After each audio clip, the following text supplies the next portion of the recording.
The Great God Pan. By Arthur Machen. The Experiment.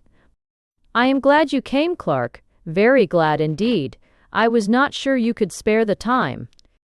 I was able to make arrangements for a few days. Things are not very lively just now. But have you no misgivings, Raymond? Is it absolutely safe? The two men were slowly pacing the terrace in front of Dr. Raymond's house. The sun still hung above the western mountain line, but it shone with a dull red glow that cast no shadows, and all the air was quiet. A sweet breath came from the great wood on the hillside above, and with it, at intervals, the soft murmuring call of the wild doves. Below, in the long, lovely valley, the river wound in and out between the lonely hills, and, as the sun hovered and vanished into the west, a faint mist, pure white, began to rise from the hills. Dr. Raymond turned sharply to his friend. Safe? Of course it is. In itself, the operation is a perfectly simple one. Any surgeon could do it. Also, any surgeon could do it. And there is no danger at any other stage. None. Absolutely no physical danger whatsoever. I give you my word. You are always timid, Clark, always, but you know my history. I have devoted myself to transcendental medicine for the last 20 years. I have heard myself called quack and charlatan and impostor, but all the while I knew I was on the right path. 5 years ago I reached the goal, and since then every day has been a preparation for what we shall do tonight. I should like to believe it is all true. Clark knit his brows and looked doubtfully at Dr. Raymond. Are you perfectly sure, Raymond, that your theory is not a phantasmagoria, a splendid vision, certainly, but a mere vision after all?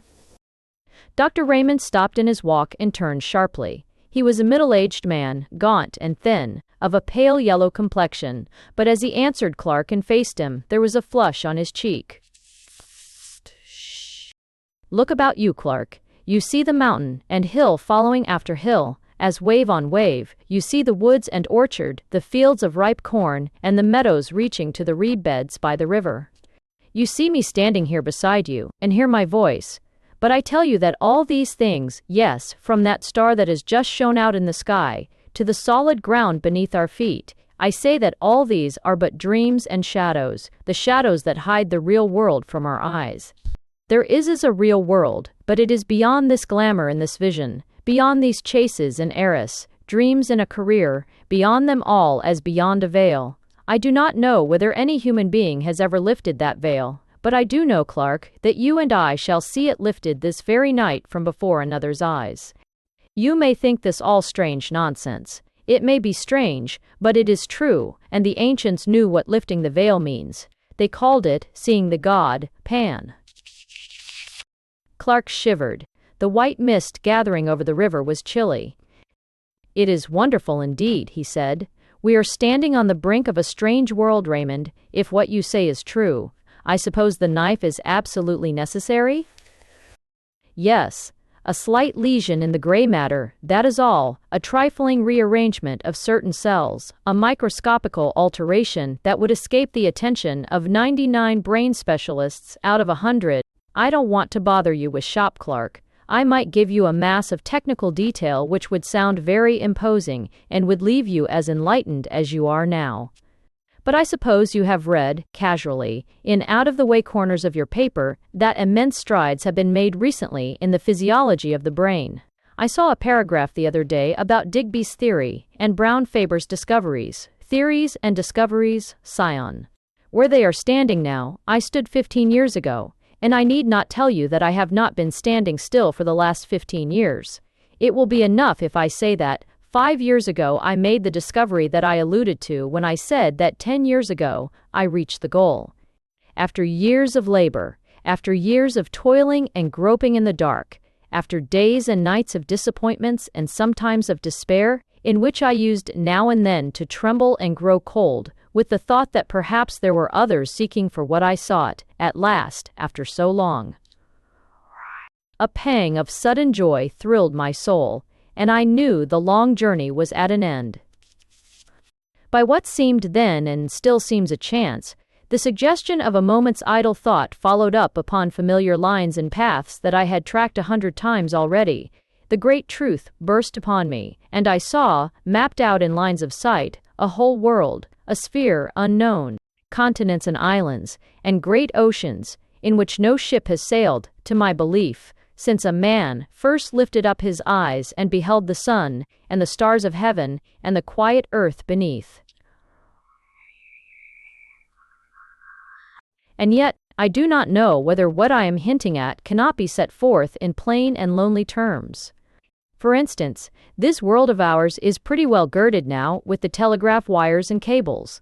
Thought, with something less than the speed of thought, flashes from sunrise to sunset, from north to south, across the floods and the desert places. Suppose that an electrician of today were suddenly to perceive that he and his friends have merely been playing with pebbles and mistaking them for the foundations of the world. Suppose that such a man saw uttermost space lie open before the current, and words of men flash forth to the sun, and beyond the sun, into the systems beyond, and the voice of articulate speaking men echo in the waste void that bounds our thought. As analogies go, that is a pretty good analogy of what I have done. You can understand now a little of what I felt as I stood here one evening.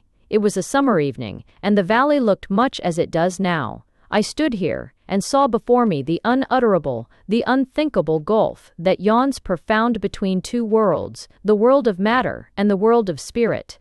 I saw the great empty deep stretch dim before me, and in that instant a bridge of light leapt from the earth to the unknown shore, and the abyss was spanned.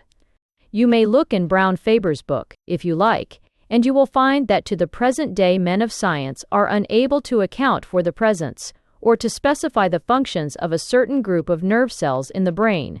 That group is, as it were, land to let, a mere waste place for fanciful theories.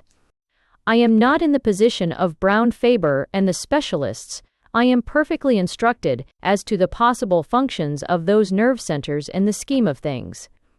With a touch I can bring them into play. With a touch, I say, I can set free the current.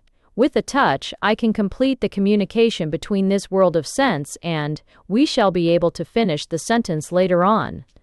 Yes, the knife is necessary, but think what that knife will effect. It will level utterly the solid wall of sense, and probably, for the first time since man was made, a spirit will gaze on a spirit world. Clark, Mary will see the god Pan. But you remember what you wrote to me?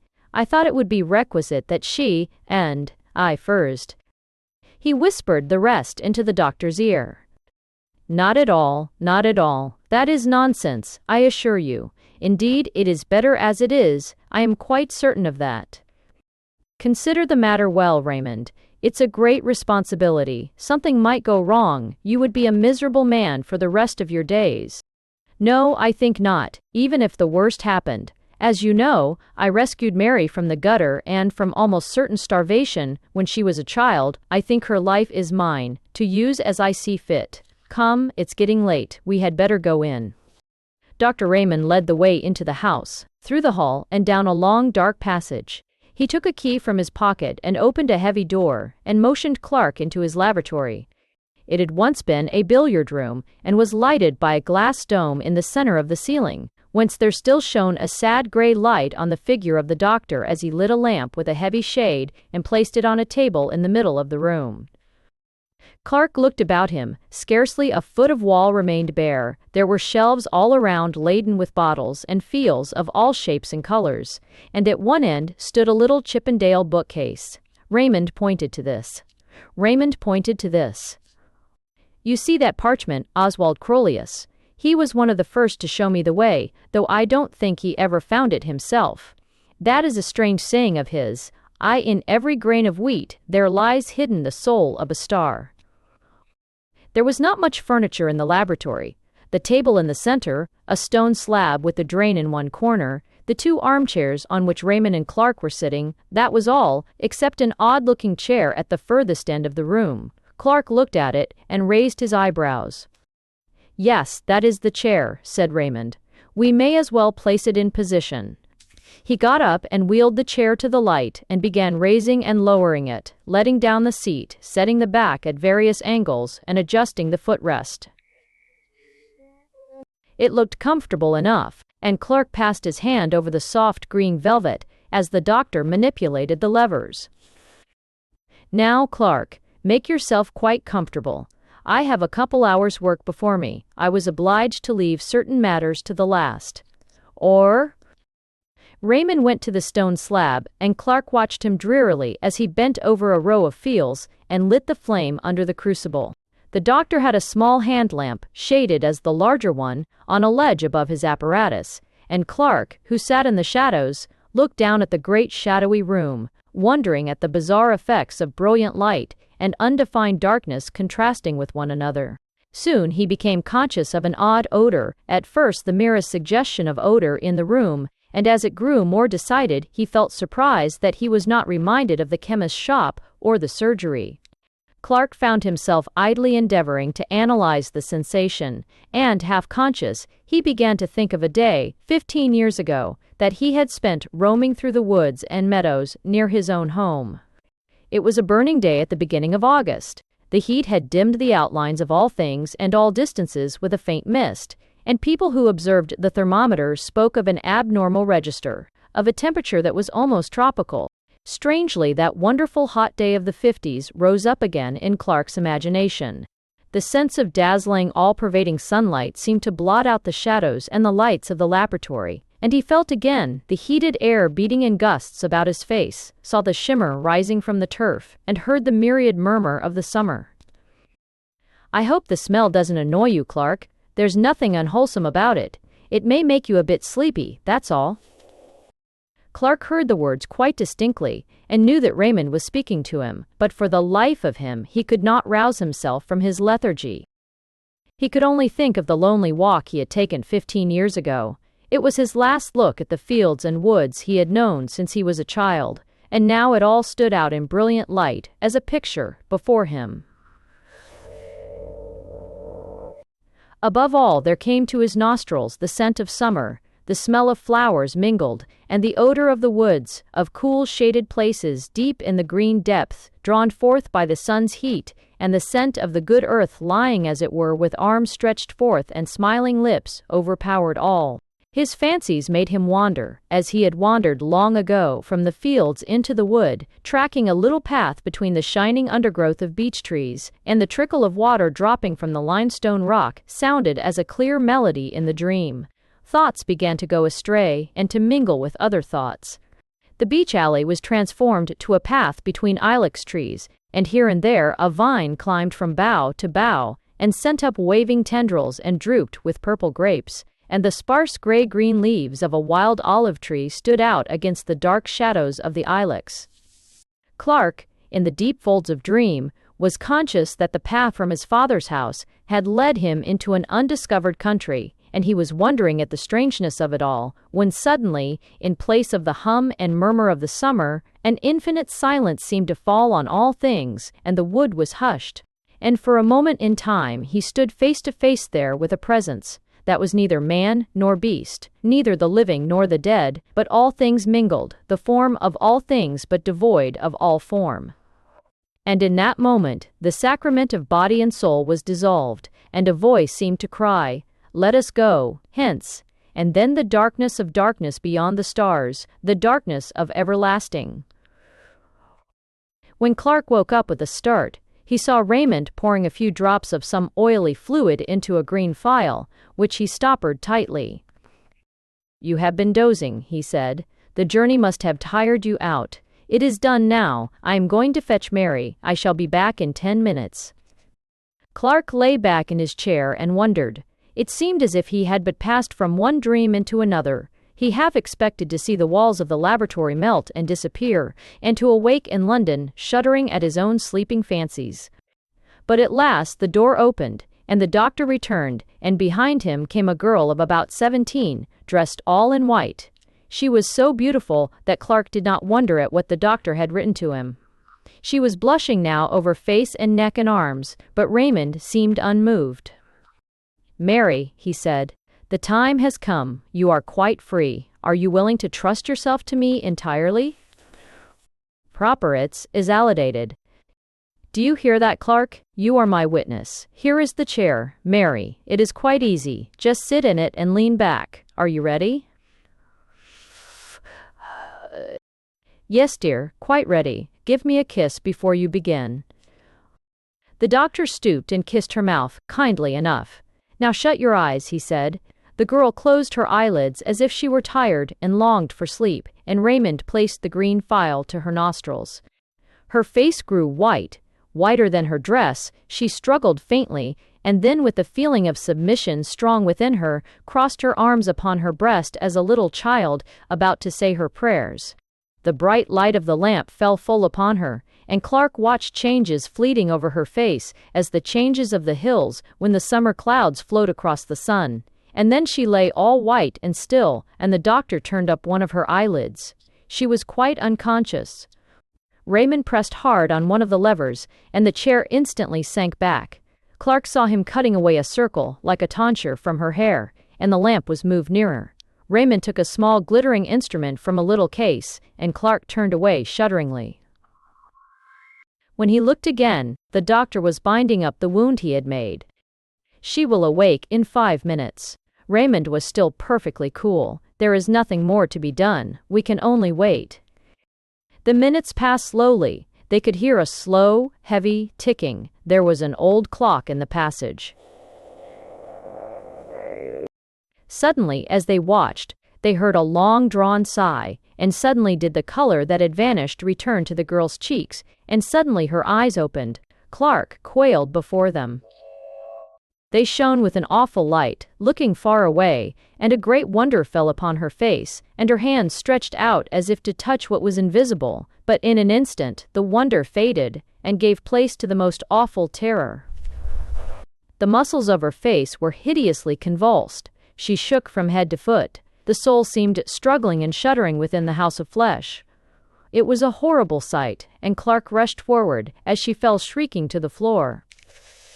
3 days later, Raymond took Clark to Mary's bedside. She was lying wide awake, rolling her head from side to side, and grinning vacantly. Yes, said the doctor, still quite cool. It is a great pity. She is a hopeless idiot. However, it could not be helped, and, after all, she has seen the great god Pan.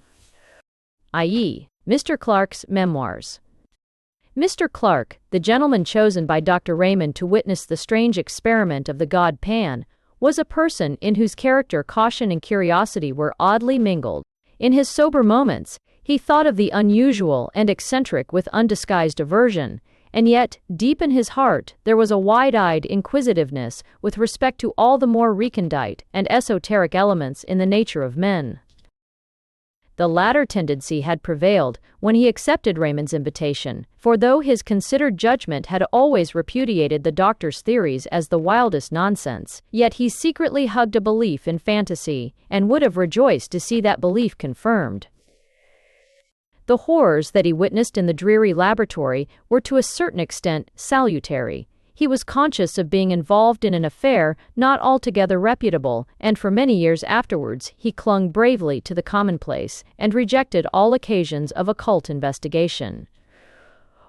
Indeed, on some homeopathic principle, he for some time attended the séances of distinguished mediums, hoping that the clumsy tricks of these gentlemen would make him altogether disgusted with mysticism of every kind, but the remedy, though caustic, was not efficacious.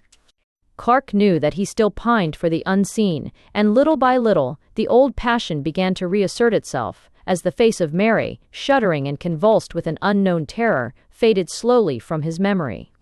Occupied all day in pursuits both serious and lucrative, the temptation to relax in the evening was too great, especially in the winter months, when the fire cast a warm glow over his snug bachelor apartment, and a bottle of some choice claret stood ready by his elbow. His dinner digested, he would make a brief pretense of reading the evening paper, but the mere catalogue of news soon palled upon him, and Clark would find himself casting glances of warm desire in the direction of an old Japanese bureau, which stood at a pleasant distance from the hearth.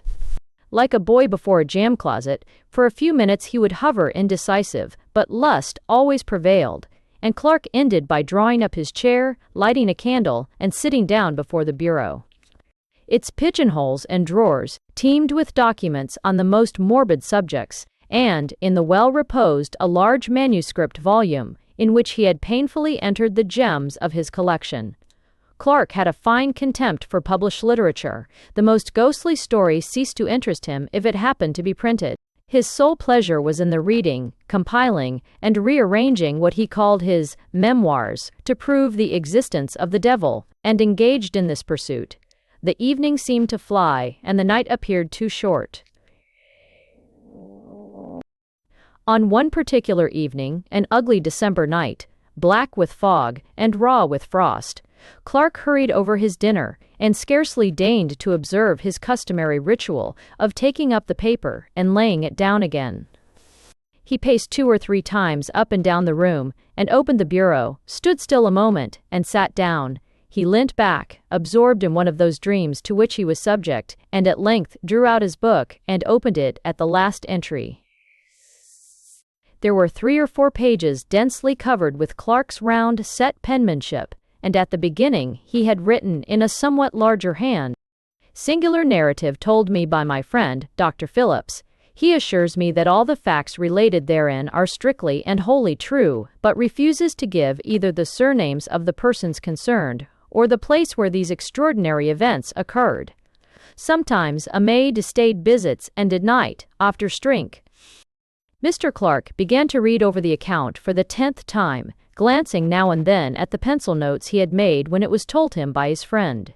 It was one of his humors to pride himself on a certain literary ability. He thought well of his style, and took pains in arranging the circumstances in dramatic order.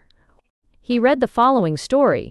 The persons concerned in this statement are Helen V., who, if she is still alive, must now be a woman of 23, Rachel M., since deceased, who was a year younger than the above, and Trevor W., an imbecile, aged 18.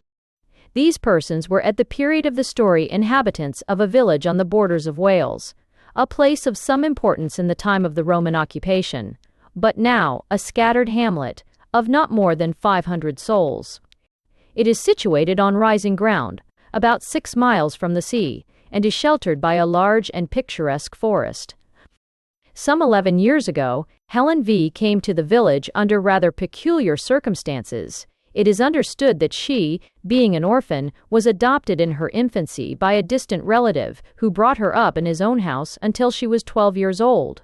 Thinking, however, that it would be better for the child to have playmates of her own age, he advertised in several local papers for a good home in a comfortable farmhouse for a girl of 12, and this advertisement was answered by Mr. R., a well-to-do farmer in the above-mentioned village. His references proving satisfactory, the gentleman sent his adopted daughter to Mr. R. with a letter in which he stipulated that the girl should have a room to herself, and stated that her guardians need be at no trouble in the matter of education, as she was already sufficiently educated for the position in life which she would occupy. In fact, Mr. R. was given to understand that the girl be allowed to find her own occupations and to spend her time almost as she liked. Mr. R. is it? Duly met her at the nearest station, a town 7 miles away from his house, and seems to have remarked nothing extraordinary about the child, except that she was reticent as to her former life and her adopted father. She was, however, of a very different type from the inhabitants of the village. Her skin was a pale, clear olive, and her features were strongly marked and of a somewhat foreign character. She appears to have settled down easily enough into farmhouse life, and became a favorite with the children, who sometimes went with her on her rambles in the forest, for this was her amusement. States that he has known her to go out by herself directly after their early breakfast, and not return till after dusk, and that, feeling uneasy at a young girl being out alone for so many hours, he communicated with her adopted father, who replied in a brief note that Helen must do as she chose. In the winter, when the forest paths are impassable, she spent most of her time in her bedroom, where she slept alone according to the instructions of her relative. It was on one of these expeditions to the forest that the first of the singular incidents with which this girl is connected occurred, the date being about a year after her arrival at the village. The preceding winter had been remarkably severe, the snow drifting to a great depth and the frost continuing for an unexampled period, and the summer following was as noteworthy for its extreme heat. On one of the very hottest days in this summer, Helen V. the Est left the farmhouse for one of her long rambles in the forest, taking with her, as usual, some bread and meat for lunch. She was seen by some men in the fields, making for the old Roman road, a green causeway which traverses the highest part of the wood, and they were astonished to observe that the girl had taken off her hat, though the heat of the sun was already tropical. As it happened, a laborer, Joseph W. by name, was working in the forest near the Roman road, and at 12 o'clock his little son, Trevor, brought the man his dinner of bread and cheese. After the meal, the boy, who was about 7 years old at the time, left his father at work and, as he said, went to look for flowers in the wood, and the man, who could hear him shouting with delight at his discoveries, felt no uneasiness. Suddenly, however, he was horrified at hearing the most dreadful screams, evidently the result of great terror, proceeding from the direction in which his son had gone, and he hastily threw down his tools and ran to see what had happened. Tracing his path by the sound, he met the little boy, who was running headlong, and was evidently terribly frightened, and on questioning him, the man elicited that after picking a posy of flowers he felt tired, and lay down on the grass and fell asleep. He was suddenly awakened, as he stated, by a peculiar noise, a sort of singing he called it, and on peeping through the branches, he saw Helen V. playing on the grass with a strange naked man, who he seemed unable to describe more fully. He said he felt dreadfully frightened and ran away crying for his father.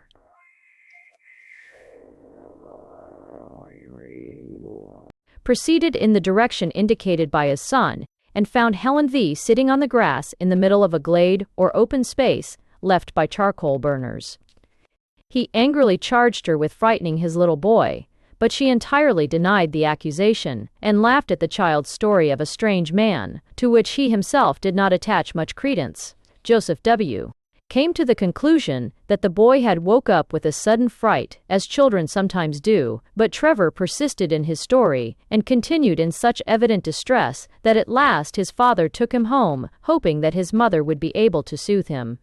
For many weeks, however, the boy gave his parents much anxiety. He became nervous and strange in his manner, refusing to leave the cottage by himself, and constantly alarming the household by waking in the night with cries of, "The man in the wood! Father! Father!" In course of time, however, the impression seemed to have worn off, and about 3 months later he accompanied his father to the home of a gentleman in the neighborhood, for whom Joseph W. occasionally did work. The man was shown into the study, and the little boy was left sitting in the hall, and a few minutes later, while the gentleman was giving W. his instructions, they were both horrified by a piercing shriek and the sound of a fall, and rushing out they found the child lying senseless on the floor, his face contorted with terror. The doctor was immediately summoned, and after some examination he pronounced the child to be suffering from a kind of fit, apparently produced by a sudden shock. The boy was taken to one of the bedrooms, and after some time, recovered consciousness, but only to pass into a condition described by the medical man as one of violent hysteria. The doctor exhibited a strong sedative, and in the course of 2 hours pronounced him fit to walk home, but in passing through the hall, the paroxysms of fright returned, and with additional violence. The father perceived that the child was pointing at some object, and heard the old cry, "The man in the wood," and looking in the direction indicated, saw a stone head of grotesque appearance, which had been built into the wall above one of the doors. It seems the owner of the house had recently made alterations in his premises, and on digging the foundations for some offices, the men had found a curious head, evidently of the Roman period, which had been placed in the manner described. The head is pronounced by the most experienced archaeologists of the district to be that of a faun, or satyr.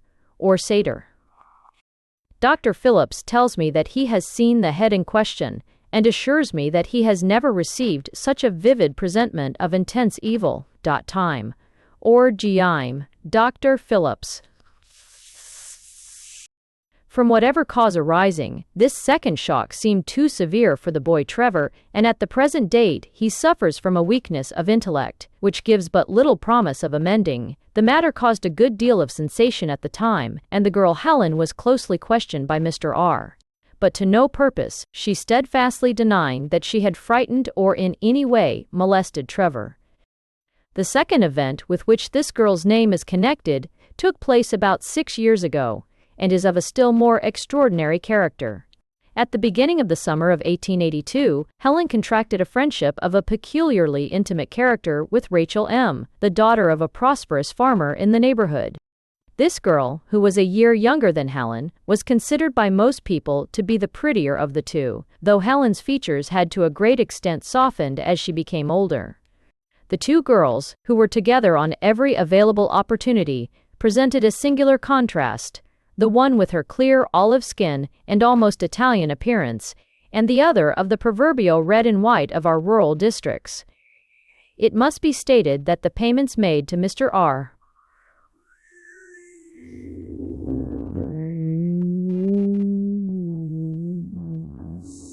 for the maintenance of Helen were known in the village for their excessive liberality, and the impression was general that she would one day inherit a large sum of money from her relative.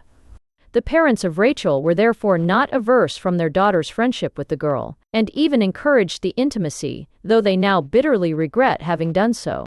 Helen still retained her extraordinary fondness for the forest, and on several occasions Rachel accompanied her, the two friends setting out early in the morning and remaining in the wood until dusk. Once or twice after these excursions, Mrs. M.F. thought her daughter's manner rather peculiar. She seemed languid and dreamy, and, as it has been expressed, different from herself, but these peculiarities seem to have been thought too trifling for remark. One evening, however, after Rachel had come home, her mother heard a noise which sounded like suppressed weeping in the girl's room, and on going in found her lying, half undressed, upon the bed, evidently in the greatest distress. As soon as she saw her mother, she exclaimed, "Ah, mother, mother, why did you let me go to the forest with Helen?" Mrs. M. was astonished at so strange a question and proceeded to make inquiries. Rachel told her a wild story. She said, Clark closed the book with a snap and turned his chair towards the fire. When his friend sat one evening in that very chair and told his story, Clark had interrupted him at a point, a little subsequent to this, had cut short his words in a paroxysm of horror. "My God," he had exclaimed, think what you are saying. It is too incredible, too monstrous. Such things can never be in this quiet world, where men and women live and die, and struggle and conquer or maybe fail, and fall down under sorrow, and grieve and suffer strange fortunes for many a year. But not this, Phillips, not such things as this. There must be some explanation, some way out of the terror. Why, man, if such a case were possible, our earth would be a nightmare. But Phillips had told his story to the end, concluding, "Her flight remains a mystery to this day. She vanished in broad sunlight. They saw her walking in a meadow, and a few moments later, she was not there." Clark tried to conceive the thing again as he sat by the fire, and again his mind shuddered and shrank back, appalled before the sight of such awful, unspeakable elements enthroned as it were, and triumphant in human flesh. Before him stretched the long, dim vista of the green causeway in the forest. As his friend had described it, he saw the swaying leaves and the quivering shadows on the grass. He saw the sunlight and the flowers, and far away, far in the long distance, the two figures moved toward him. One was Rachel, but the other? Clark had tried his best to disbelieve it all, but at the end of the account, as he had written it in his book, he had placed the inscription, Et diabolus incarnatus est, et homo factus est, I, the city of resurrections. Herbert, good God, is it possible? Yes, my name's Herbert. I think I know your face too, but I don't remember your name. My memory is very queer. Don't you recollect Villiers of Wadham? So it is, I beg your pardon, Villiers. I didn't think I was begging of an old college friend. Good night. My dear fellow, this haste is unnecessary. My rooms are close by, but we won't go there just yet. Suppose we walk up Shaftesbury Avenue a little way. But how in heaven's name have you come to this pass, Herbert? It's a long story, Villiers, and a strange one too, but you can hear it if you like. Come on then, take my arm. You don't seem very strong. The ill-assorted pair moved slowly up Rupert Street, the one in dirty, evil-looking rags, and the other attired in the regulation uniform of a man about town, trim, glossy, and eminently well-to-do. Villiers had emerged from his restaurant after an excellent dinner of many courses, assisted by an ingratiating little flask of Chianti, and, in that frame of mind which was with him almost chronic, had delayed a moment by the door. Peering round in the dimly lighted street, in search of those mysterious incidents and persons with which the streets of London teem in every quarter and every hour. IDHDC. Villiers prided himself as a practised explorer of such obscure mazes and byways of London life, and in this unprofitable pursuit he displayed an assiduity which was worthy of more serious employment. Thus he stood by the lamp-post, surveying the passers-by with undisguised curiosity, and with that gravity known only to the systematic diner, had just enunciated in his mind the formula, "London has been called the city of encounters." It is more than that. It is the city of resurrections. When these reflections were suddenly interrupted by a piteous whine at his elbow, and a deplorable appeal for alms, he looked around in some irritation, and with a sudden shock, found himself confronted with the embodied proof of his somewhat stilted fancies. There, close beside him, his face altered and disfigured by poverty and disgrace, his body barely covered by greasy, ill-fitting rags, stood his old friend Charles Herbert, who had matriculated on the same day as himself, with whom he had been merry and wise for 12 revolving terms. Different occupations and varying interests had interrupted the friendship, and it was 6 years since Villiers had seen Herbert, and now he looked upon this wreck of a man with grief and dismay, mingled with a certain inquisitiveness as to what dreary chain of circumstances had dragged him down to such a doleful pass. Villiers felt together with compassion all the relish of the amateur in mysteries, and congratulated himself on his leisurely speculations outside the restaurant. They walked on in silence for some time, and more than one passer-by stared in astonishment at the unaccustomed spectacle of a well-dressed man with an unmistakable beggar hanging on to his arm, and, observing this, Villiers led the way to an obscure street in Soho. "How on earth has it happened, Herbert? I always understood you would succeed to an excellent position in Dorsetshire. Did your father disinherit you? Surely not." "No, Villiers. I came into all the property at my poor father's death. He died a year after I left Oxford. He was a very good father to me, and I mourned his death sincerely enough. But you know what young men are. A few months later I came up to town and went a good deal into society. Of course I had excellent introductions, and I managed to enjoy myself very much in a harmless sort of way. I played a little, certainly, but never for heavy stakes, and the few bets I made on races brought me in money, only a few pounds, you know, but enough to pay for cigars and such petty pleasures. It was in my second season that the tide turned. Of course, you have heard of my marriage." "No, I never heard anything about it." "Yes, I married, Villiers. I met a girl of the most wonderful and most strange beauty, at the house of some people whom I knew.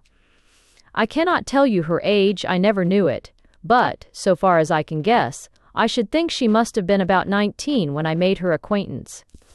My friends had come to know her at Florence. She told them she was an orphan, the child of an English father and an Italian mother, and she charmed them as she charmed me. The first time I saw her was at an evening party. I was standing by the door talking to a friend, when suddenly above the hum and babble of conversation I heard a voice which seemed to thrill to my heart. She was singing an Italian song, I was introduced to her that evening, and in 3 months I married Helen. Villiers, that woman, if I can call her woman, corrupted my soul. The night of the wedding I found myself sitting in her bedroom in the hotel, listening to her talk. She was sitting up in bed, and I listened to her as she spoke in her beautiful voice, spoke of things which even now I would not dare whisper in the blackest night, though I stood in the midst of a wilderness. You, Villiers, you may think you know life, and London, and what goes on day and night in this dreadful city. For all I can say, you may have heard the talk of the vilest, but I tell you, you can have no conception of what I know, not in your most fantastic, hideous dreams, can you have imaged forth the faintest shadow of what I have heard, and seen. Yes, seen. I have seen the incredible, such horrors that even I myself sometimes stop in the middle of the street, and ask whether it is possible for a man to behold such things and live. In a year, Villiers, I was a ruined man, in body and soul, in body and soul. But your property, Herbert, you had land in Dorset. I sold it all, the fields and woods, the dear old house, everything. And the money? She took it all from me. And then left you? Yes, she disappeared one night. I don't know where she went, but I am sure if I saw her again it would kill me. The rest of my story is of no interest, sordid misery, that is all. You may think, Villiers, that I have exaggerated and talked for effect, but I have not told you half. I could tell you certain things which would convince you, but you would never know a happy day again.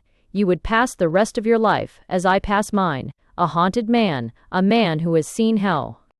Villiers took the unfortunate man to his rooms and gave him a meal.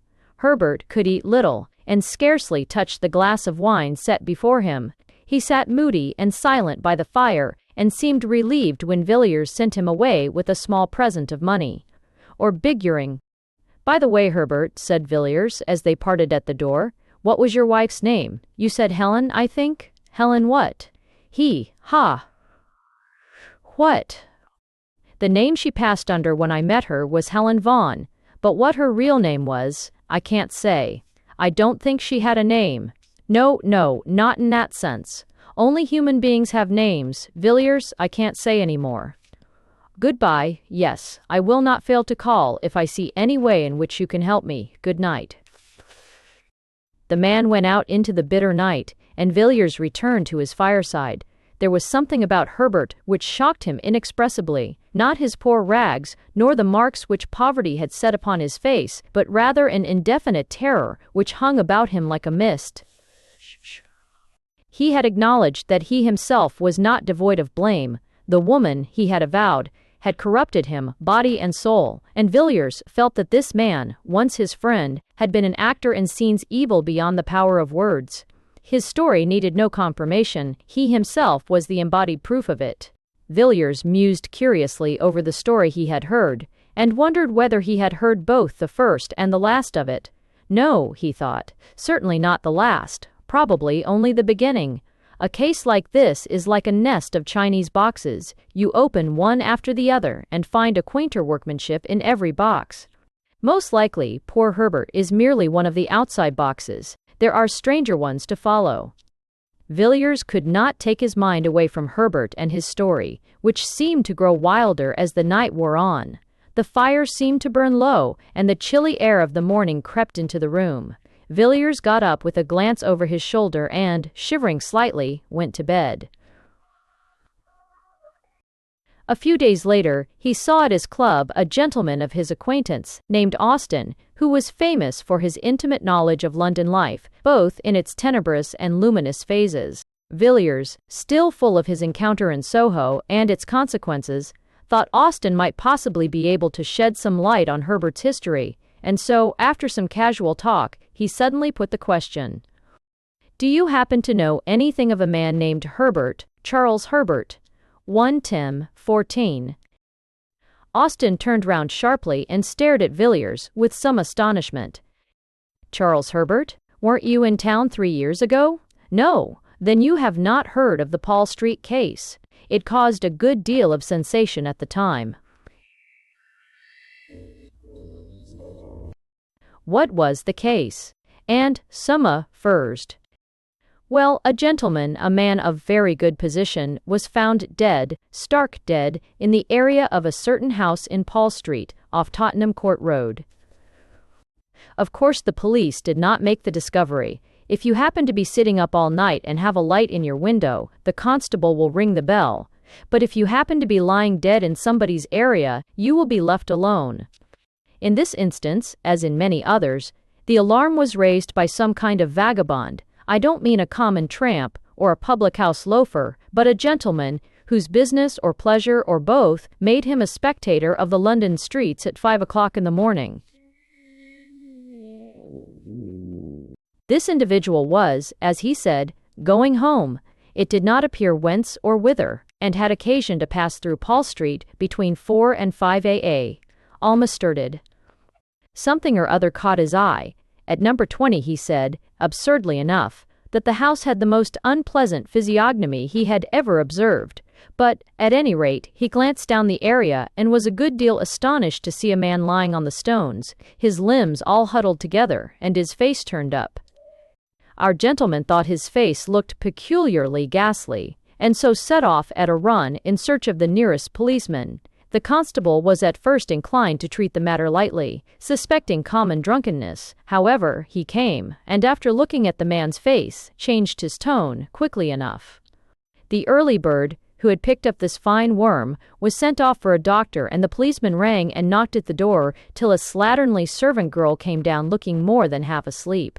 The constable pointed out the contents of the area to the maid, who screamed loudly enough to wake up the street. But she knew nothing of the man, had never seen him at the house, and so forth. Meanwhile, the original discoverer had come back with a medical man, and the next thing was to get into the area.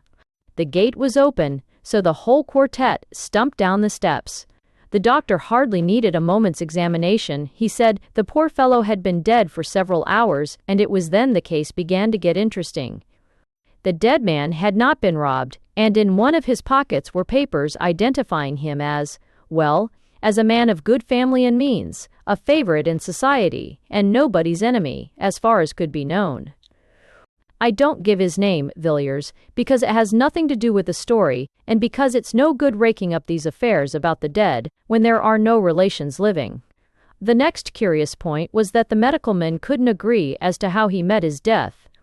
There were some slight bruises on his shoulders, but they were so slight that it looked as if he had been pushed roughly out of the kitchen door, and not thrown over the railings from the street or even dragged down the steps.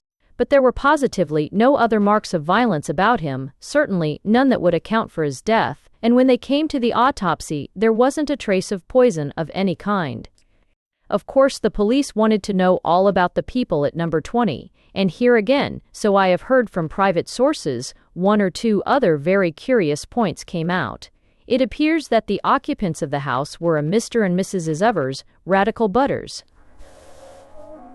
Charles Herbert, he was said to be a landed proprietor, though it struck most people that Paul Street was not exactly the place to look for country gentry. As for Mrs. Herbert, nobody seemed to know who or what she was, and, between ourselves, I fancy the divers after her history found themselves in rather strange waters. Of course, they both denied knowing anything about the deceased, and in default of any evidence against them, they were discharged. But some very odd things came out about them. Though it was between 5 and 6 in the morning when the dead man was removed, a large crowd had collected, and several of the neighbors ran to see what was going on. They were pretty free with their comments, by all accounts, and from these it appeared that number 20 was in very bad odor in Paul Street.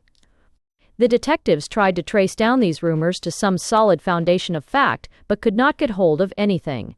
People shook their heads and raised their eyebrows, and thought the Herberts rather queer, would rather not be seen going into their house, and so on, but there was nothing tangible. The authorities were morally certain the man met his death in some way or another in the house, and was thrown out by the kitchen door, but they couldn't prove it, and the absence of any indications of violence or poisoning left them helpless. An odd case, wasn't it? But curiously enough, there's something more that I haven't told you. I happen to know one of the doctors who was consulted as to the cause of death, and some time after the inquest I met him, and asked him about it. Do you really mean to tell me, I said, that you were baffled by the case, that you actually don't know what the man died of? Pardon me, he replied. James, I know perfectly well what caused death. I know perfectly well what caused death. Blank died of fright, of sheer, awful terror. I never saw features so hideously contorted in the entire course of my practice, and I have seen the faces of a whole host of dead. The doctor was usually a cool customer enough, and a certain vehemence in his manner struck me, but I couldn't get anything more out of him. I suppose the Treasury didn't see their way to prosecuting the Herberts for frightening a man to death. At any rate, nothing was done, and the case dropped out of men's minds. Do you happen to know anything of Herbert? Well, replied Villiers, he was an old college friend of mine. Io said to the way. You don't say so? Have you ever seen his wife? No, I haven't. I have lost sight of Herbert for many years. It's queer, isn't it? Parting with a man at the college gate or at Paddington, seeing nothing of him for years, and then finding him pop up his head in such an odd place. But I should like to have seen Mrs. Herbert. People said extraordinary things about her.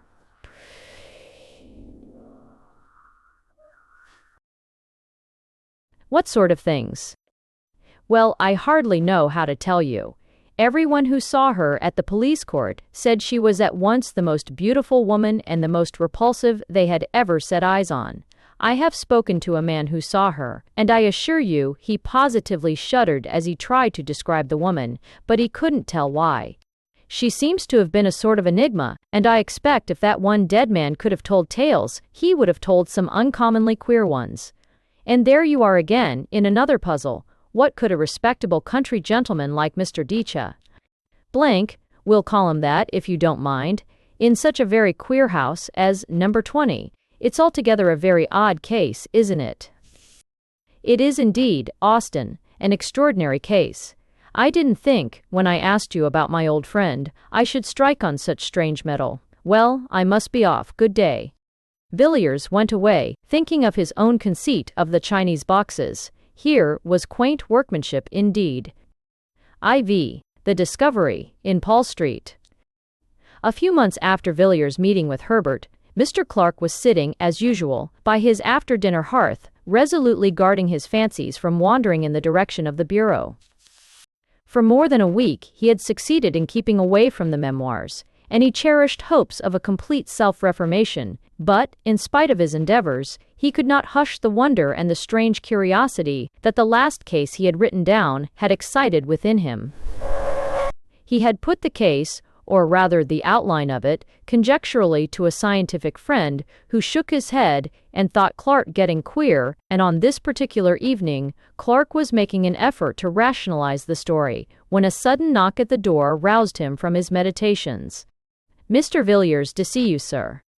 Dear me, Villiers, it is very kind of you to look me up. I have not seen you for many months, I should think nearly a year. Come in, and how are you, Villiers? Want any advice about investments? No thanks, I fancy everything I have in that way is pretty safe. No, Clark, I have really come to consult you about a rather curious matter that has been brought under my notice of late. I am afraid you will think it all rather absurd when I tell my tale. I sometimes think so myself, and that's just why I made up my mind to come to you, as I know you're a practical man. Mr. Villiers was ignorant of the memoirs to prove the existence of the devil. Well, Villiers, I shall be happy to give you my advice, to the best of my ability. What is the nature of the case? It's an extraordinary thing altogether. You know my ways. I always keep my eyes open in the streets, and in my time, I have chanced upon some queer customers, and queer cases too, but this, I think, beats all. I was coming out of a restaurant one nasty winter night about 3 months ago. I had had a capital dinner and a good bottle of Chianti, and I stood for a moment on the pavement, thinking what a mystery there is about London streets and the companies that pass along them. A bottle of red wine encourages these fancies, Clark, and I dare say I should have thought a page of small type, but I was cut short by a beggar who had come behind me, and was making the usual appeals. Of course I looked round, and this beggar turned out to be what was left of an old friend of mine, a man named Herbert. I asked him how he had come to such a wretched pass, and he told me. We walked up and down one of those long and dark Soho streets, and there I listened to his story. He said he had married a beautiful girl, some years younger than himself, and, as he put it, she had corrupted him, body and soul. He wouldn't go into details, he said he dare not, that what he had seen and heard haunted him by night and day, and when I looked in his face I knew he was speaking the truth. There was something about the man that made me shiver. I don't know why, but it was there. I gave him a little money and sent him away, and I assure you that when he was gone I gasped for breath. His presence seemed to chill one's blood. Isn't this all just a little fanciful, Villiers? I suppose the poor fellow had made an imprudent marriage and, in plain English, gone to the bad. Well, listen to this. Villiers told Clark the story he had heard from Austin. You see, he concluded, there can be but little doubt that this Mr. Blank, whoever he was, died of sheer terror. He saw something so awful, so terrible, that it cut short his life. And what he saw, he most certainly saw in that house, which, somehow or other, had got a bad name in the neighborhood. I had the curiosity to go and look at the place for myself. It's a saddening kind of street. The houses are old enough to be mean and dreary, but not old enough to be quaint. As far as I could see, most of them are let-in lodgings, furnished and unfurnished, and almost every door has 3 bells to it. Here and there the ground floors have been made into shops of the commonest kind. It's a dismal street in every way. I found number 20 was to let, and I went to the agents and got the key. Or Turchstup's and got the key. Of course I should have heard nothing of the Herberts in that quarter, but I asked the man, fair and square, how long they had left the house and whether there had been other tenants in the meanwhile. He looked at me queerly for a minute and told me the Herberts had left immediately after the unpleasantness, as he called it, and since then the house had been empty. Mr. Villiers paused for a moment. I have always been rather fond of going over empty houses. There's a sort of fascination about the desolate, empty rooms, with the nails sticking in the walls, and the dust thick upon the window-sills. But I didn't enjoy going over number 20, Paul Street. I had hardly put my foot inside the passage when I noticed a queer, heavy feeling about the air of the house. Of course, all empty houses are stuffy, and so forth, but this was something quite different. I can't describe it to you, but it seemed to stop the breath. I went into the front room and the back room, and the kitchens downstairs. They were all dirty and dusty enough, as you would expect, but there was something strange about them all. I couldn't define it to you. I only know I felt queer. It was one of the rooms on the first floor, though. That was the worst. It was a largish room, and once on a time, the paper must have been cheerful enough, but when I saw it, paint, paper, and everything were most doleful. But the room was full of horror. I felt my teeth grinding as I put my hand on the door, and when I went in, I thought I should have fallen fainting to the floor. However, I pulled myself together and stood against the end wall, wondering what on earth there could be about the room to make my limbs tremble, and my heart beat as if I were at the hour of death.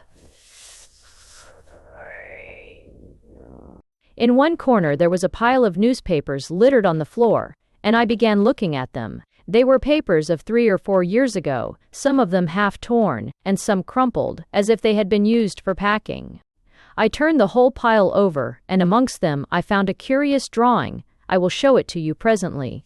But I couldn't stay in the room. I felt it was overpowering me. I was thankful to come out, safe and sound, into the open air.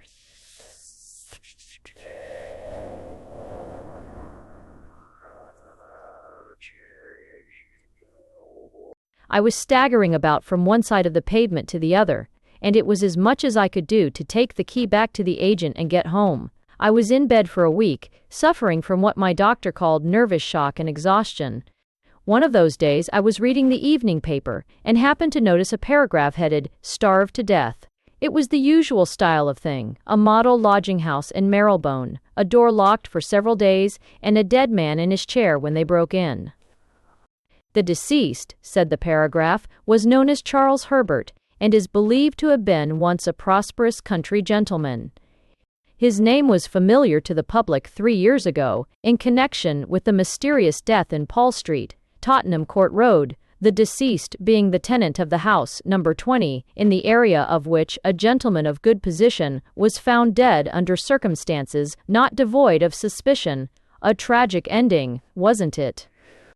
But after all, if what he told me were true, which I am sure it was, the man's life was all a tragedy, and a tragedy of a stranger sort than they put on the boards.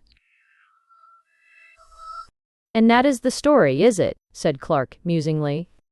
Yes, that is the story. Hasan and March Falls of Redom. Well, really, Villiers, I scarcely know what to say about it. There are, no doubt, circumstances in the case which seem peculiar, the finding of the dead man in the area of Herbert's house, for instance, and the extraordinary opinion of the physician as to the cause of death, but, after all, it is conceivable that the facts may be explained in a straightforward manner. As to your own sensations, when you went to see the house, I would suggest that they were due to a vivid imagination. You must have been brooding, in a semi-conscious way, over what you had heard. I don't exactly see what more can be said or done in the matter. You evidently think there is a mystery of some kind, but Herbert is dead. Where then do you propose to look?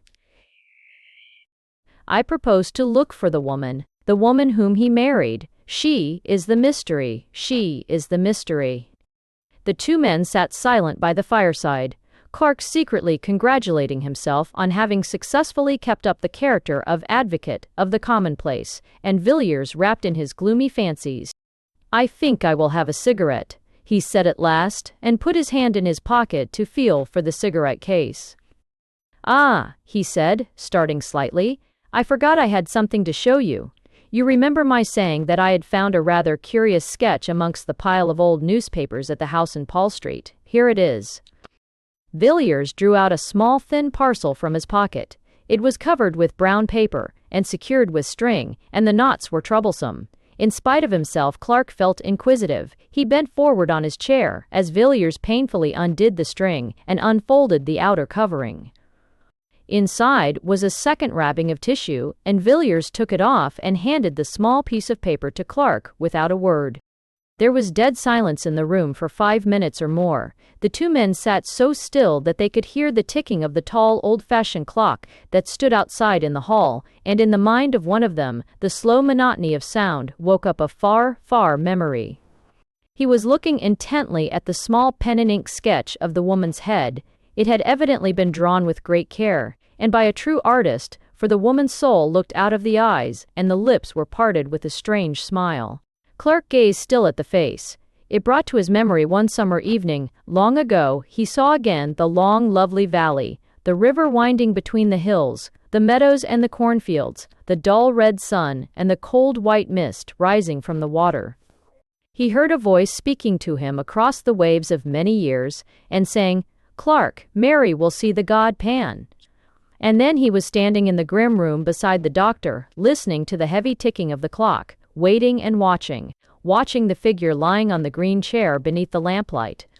Mary rose up, and he looked into her eyes, and his heart grew cold within him. "Who is this woman?" he said at last. His voice was dry and hoarse. "That is the woman who Herbert married." Clark looked again at the sketch. It was not Mary after all.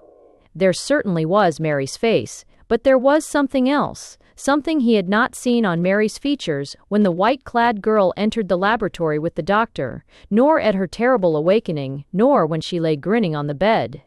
Whatever it was, the glance that came from those eyes, the smile on the full lips, or the expression of the whole face, Clark shuddered before it at his inmost soul and thought, unconsciously, of Dr. Phillips' words, "The most vivid presentment of evil I have ever seen." He turned the paper over mechanically in his hand and glanced at the back. "Good God! Clark, what is the matter? You are as white as death." Villiers had started wildly from his chair, as Clark fell back with a groan, and let the paper drop from his hands. "I don't feel very well, Villiers. I am subject to these attacks. Pour me out a little wine. Thanks, that will do. I shall feel better in a few minutes." Villiers picked up the fallen sketch and turned it over as Clark had done. Over, say, PA, and over as Clark had done, over on the stead of French remaining. You saw that? He said. That's how I identified it as being a portrait of Herbert's wife, or I should say his widow. How do you feel now? Better, thanks. It was only a passing faintness. I don't think I quite catch your meaning. What did you say enabled you to identify the picture? This word, Helen, was written on the back. Didn't I tell you her name was Helen? Yes, Helen Vaughn. Clark groaned. There could be no shadow of doubt. Now, don't you agree with me, said Villiers, that in the story I have told you tonight, and in the part this woman plays in it, there are some very strange points? Yes, Villiers, Clark muttered. It is a strange story indeed, a strange story indeed. You must give me time to think it over. I may be able to help you, or I may not. Must you be going now? Well, good night, Villiers, good night. Experience in the course of a week. What does it? V. The letter of advice. Do you know, Austin, said Villiers, as the two friends were pacing sedately along Piccadilly one pleasant morning in May, do you know I am convinced that what you told me about Paul Street and the Herberts is a mere episode in an extraordinary history? I may as well confess to you that when I asked you about Herbert a few months ago, I had just seen him. You had seen him? Where? He begged of me in the street one night. He was in the most pitiable plight, but I recognized the man and I got him to tell me his history, or at least the outline of it. In brief, it amounted to this: he had been ruined by his wife. In what manner? He would not tell me. He would only say that she had destroyed him, body and soul. The man is dead now. And what has become of his wife? Ah, that's what I should like to know, and I mean to find her sooner or later. I know a man named Clark, a dry fellow, in fact, a man of business, but shrewd enough. You understand my meaning, not shrewd in the mere business sense of the word, but a man who really knows something about men and life. Well, I laid the case before him, and he was evidently impressed. He said it needed consideration, and asked me to come again in the course of a week. A few days later, I received this extraordinary letter. Austin took the envelope, drew out the letter, and read it curiously. It ran as follows, severed. My dear Villiers, I have thought over the matter on which you consulted me the other night, and my advice to you is this. Throw the portrait into the fire. Blot out the story from your mind. Never give it another thought, Villiers, or you will be sorry. You will think, no doubt, that I am in possession of some secret information, and to a certain extent that is the case. But I only know a little. I am like a traveler who has peered over an abyss and has drawn back in terror. What I know is strange enough and horrible enough. But beyond my knowledge there are depths and horrors more frightful still, more incredible than any tale told of winter nights about the fire. I have resolved, and nothing shall shake that resolve, to explore no whit farther, and if you value your happiness, you will make the same determination. Come and see me by all means, but we will talk on more cheerful topics than this. Austin folded the letter methodically and returned it to Villiers. It is certainly an extraordinary letter, he said. What does he mean by the portrait? Ah, I forgot to tell you, I have been to Paul Street and have made a discovery. Villiers told his story as he had told it to Clark, and Austin listened in silence. He seemed puzzled.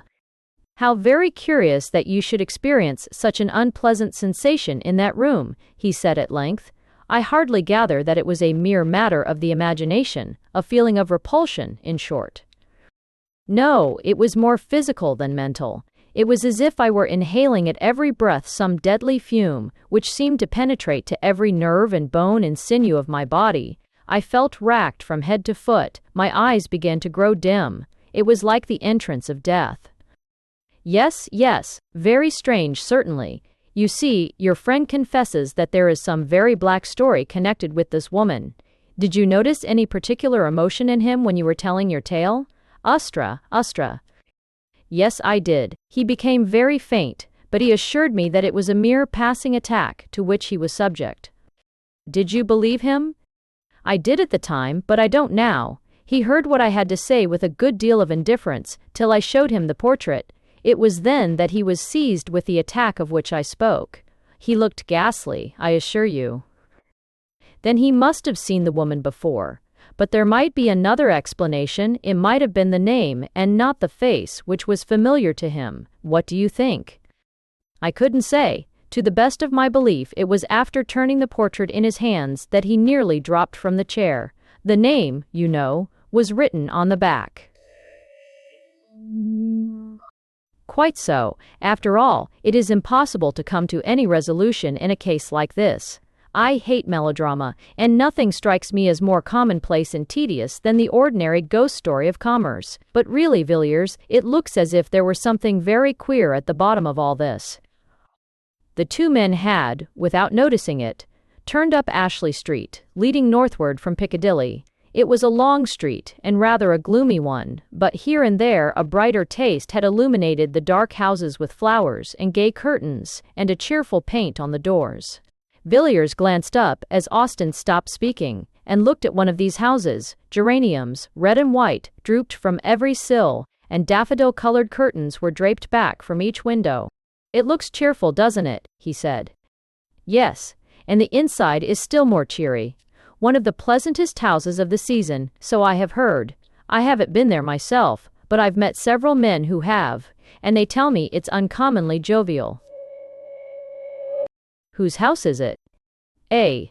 Mrs. Beaumont's. Reason, or dried, or even new and 11. "And who is she?" "Offensing, and who is she?" "Instead Stess, social media." "Where is it Stest?" "I couldn't tell you. I have heard she comes from South America, but after all, who she is of little consequence. She is a very wealthy woman, there's no doubt of that, and some of the best people have taken her up. I hear she has some wonderful claret, really marvelous wine, which must have cost a fabulous sum. Lord Argentine was telling me about it. He was there last Sunday evening. He assures me he has never tasted such a wine, and Argentine, as you know, is an expert. By the way, that reminds me, she must be an oddish sort of woman, this Mrs. Beaumont. Argentine asked her how old the wine was, and what do you think she said? About 1,000 years, I believe. Lord Argentine thought she was chaffing him, you know, but when he laughed, she said she was speaking quite seriously, and offered to show him the jar. Of course, he couldn't say anything more after that, but it seems rather antiquated for a beverage, doesn't it? Why, here we are at my rooms. Come in, won't you? Thanks, I think I will. I haven't seen the curiosity shop for a while. Azure Justers, seat 250. It was a room furnished richly, yet oddly, where every jar and bookcase and table, and every rug and jar and ornament seemed to be a thing apart, preserving each its own individuality. "Anything fresh lately?" said Villiers after a while. "No, I think not. You saw those queer jugs, didn't you?" "I thought so. I don't think I have come across anything for the last few weeks." Austin glanced around the room from cupboard to cupboard, from shelf to shelf, in search of some new oddity. His eyes fell at last on an odd chest, pleasantly and quaintly carved, which stood in a dark corner of the room. "Ah," he said, "I was forgetting. I have got something to show you." Austin unlocked the chest, drew out a thick quarto volume, laid it on the table, and resumed the cigar he had put down. "Did you know Arthur Mayrick the painter, Villiers?" "A little. I met him 2 or 3 times at the house of a friend of mine. What has become of him? I haven't heard his name mentioned for some time." "He's dead." "You don't say so. Quite young, wasn't he?" "Yes, only 30 when he died." "What did he die of?" "I don't know. He was an intimate friend of mine, and a thoroughly good fellow. He used to come here and talk to me for hours, and he was one of the best talkers I have met. He could even talk about painting, and that's more than can be said of most painters. About 18 months ago, he was feeling rather overworked, and partly at my suggestion he went off on a sort of roving expedition with no very definite end or aim about it. I believe New York was to be his first port, but I never heard from him. 3 months ago, I got this book, with a very civil letter from an English doctor practicing at Buenos Aires, stating that he had attended the late Mr. Mayrick during his illness, and that the deceased had expressed an earnest wish that the enclosed packet should be sent to me after his death. That was all. And haven't you written for further particulars? I have been thinking of doing so. You would advise me to write to the doctor? Certainly. And what about the book? It was sealed up when I got it. I don't think the doctor had seen it. It is something very rare? Mayrick was a collector, perhaps? No, I think not. Hardly a collector. Now, what do you think of these Ainu jugs? They are peculiar, but I like them. But aren't you going to show me poor Mayrick's legacy? Or Mayrick's legacy? Yes, to be sure. The fact is, it's rather a peculiar sort of thing, and I haven't shown it to anyone. I wouldn't say anything about it if I were you. There it is. Villiers took the book and opened it at haphazard. It isn't a printed volume then, he said. No, it is a collection of drawings in black and white by my poor friend Mayrick. Villiers turned to the first page. It was blank. The second bore a brief inscription, which he read. Sile per diem, universis, nec sine horare secretus est, lucit nocturnus ignibus, chorus, algipanum, undique personator, audientur et cantus tibiarum, et tinnitus symbolorum per orum maritimum. On the third page was a design which made Villiers start and look up at Austin. He was gazing abstractedly out of the window. Villiers turned page after page, absorbed, in spite of himself, in the frightful Walpurgis night of evil, strange, monstrous evil, that the dead artist had set forth in hard black and white. The figures of fauns and satyrs and gipans danced before his eyes, the darkness of the thicket, the dance on the mountain top, the scenes by lonely shores, in green vineyards, by rocks and desert places, passed before him, a world before which the human soul seemed to shrink back and shudder. Villiers whirled over the remaining pages. He had seen enough, but the picture on the last leaf caught his eye, as he almost closed the book. Austin. Well, what is it? Do you know who that is? It was a woman's face, alone on the white page. Know who it is? No, of course not. I do. Who is it? It is Mrs. Herbert. Are you sure? I am perfectly sure of it. Poor Mayrick, he is one more chapter in her history. But what do you think of the designs? They are frightful. Lock the book up again, Austin. If I were you, I would burn it. It must be a terrible companion, even though it be in a chest. Yes, they are singular drawings. But I wonder what connection there could be between Mayrick and Mrs. Herbert, or what link between her and these designs. Ah, who can say? It is possible that the matter may end here, and we shall never know, but in my own opinion, this Helen Vaughan, or Mrs. Herbert, is only the beginning. She will come back to London, Austin, depend on it, she will come back, and we shall hear more about her then. I doubt it will be very pleasant news. The suicides. The suicides. Once were U.S. protection. Lord Argentine was a great favorite in London society. At 20 he had been a poor man, decked with the surname of an illustrious family, but forced to earn a livelihood as best he could, and the most speculative of moneylenders would not have entrusted him with £50 on the chance of his ever changing his name for a title, and his poverty for a great fortune. His father had been near enough to the fountain of good things to secure one of the family livings, but the son, even if he had taken orders, would scarcely have obtained so much as this, and moreover felt no vocation for the ecclesiastical estate. Thus he fronted the world with no better armor than the bachelor's gown and the wits of a younger son's grandson, with which equipment he contrived in some way to make a very tolerable fight of it. At 25, Mr. Chatty, Charles Auvernon, saw himself still a man of struggles and of warfare with the world, but out of the 7 who stood before him, and the high places of his family, 3 only remained.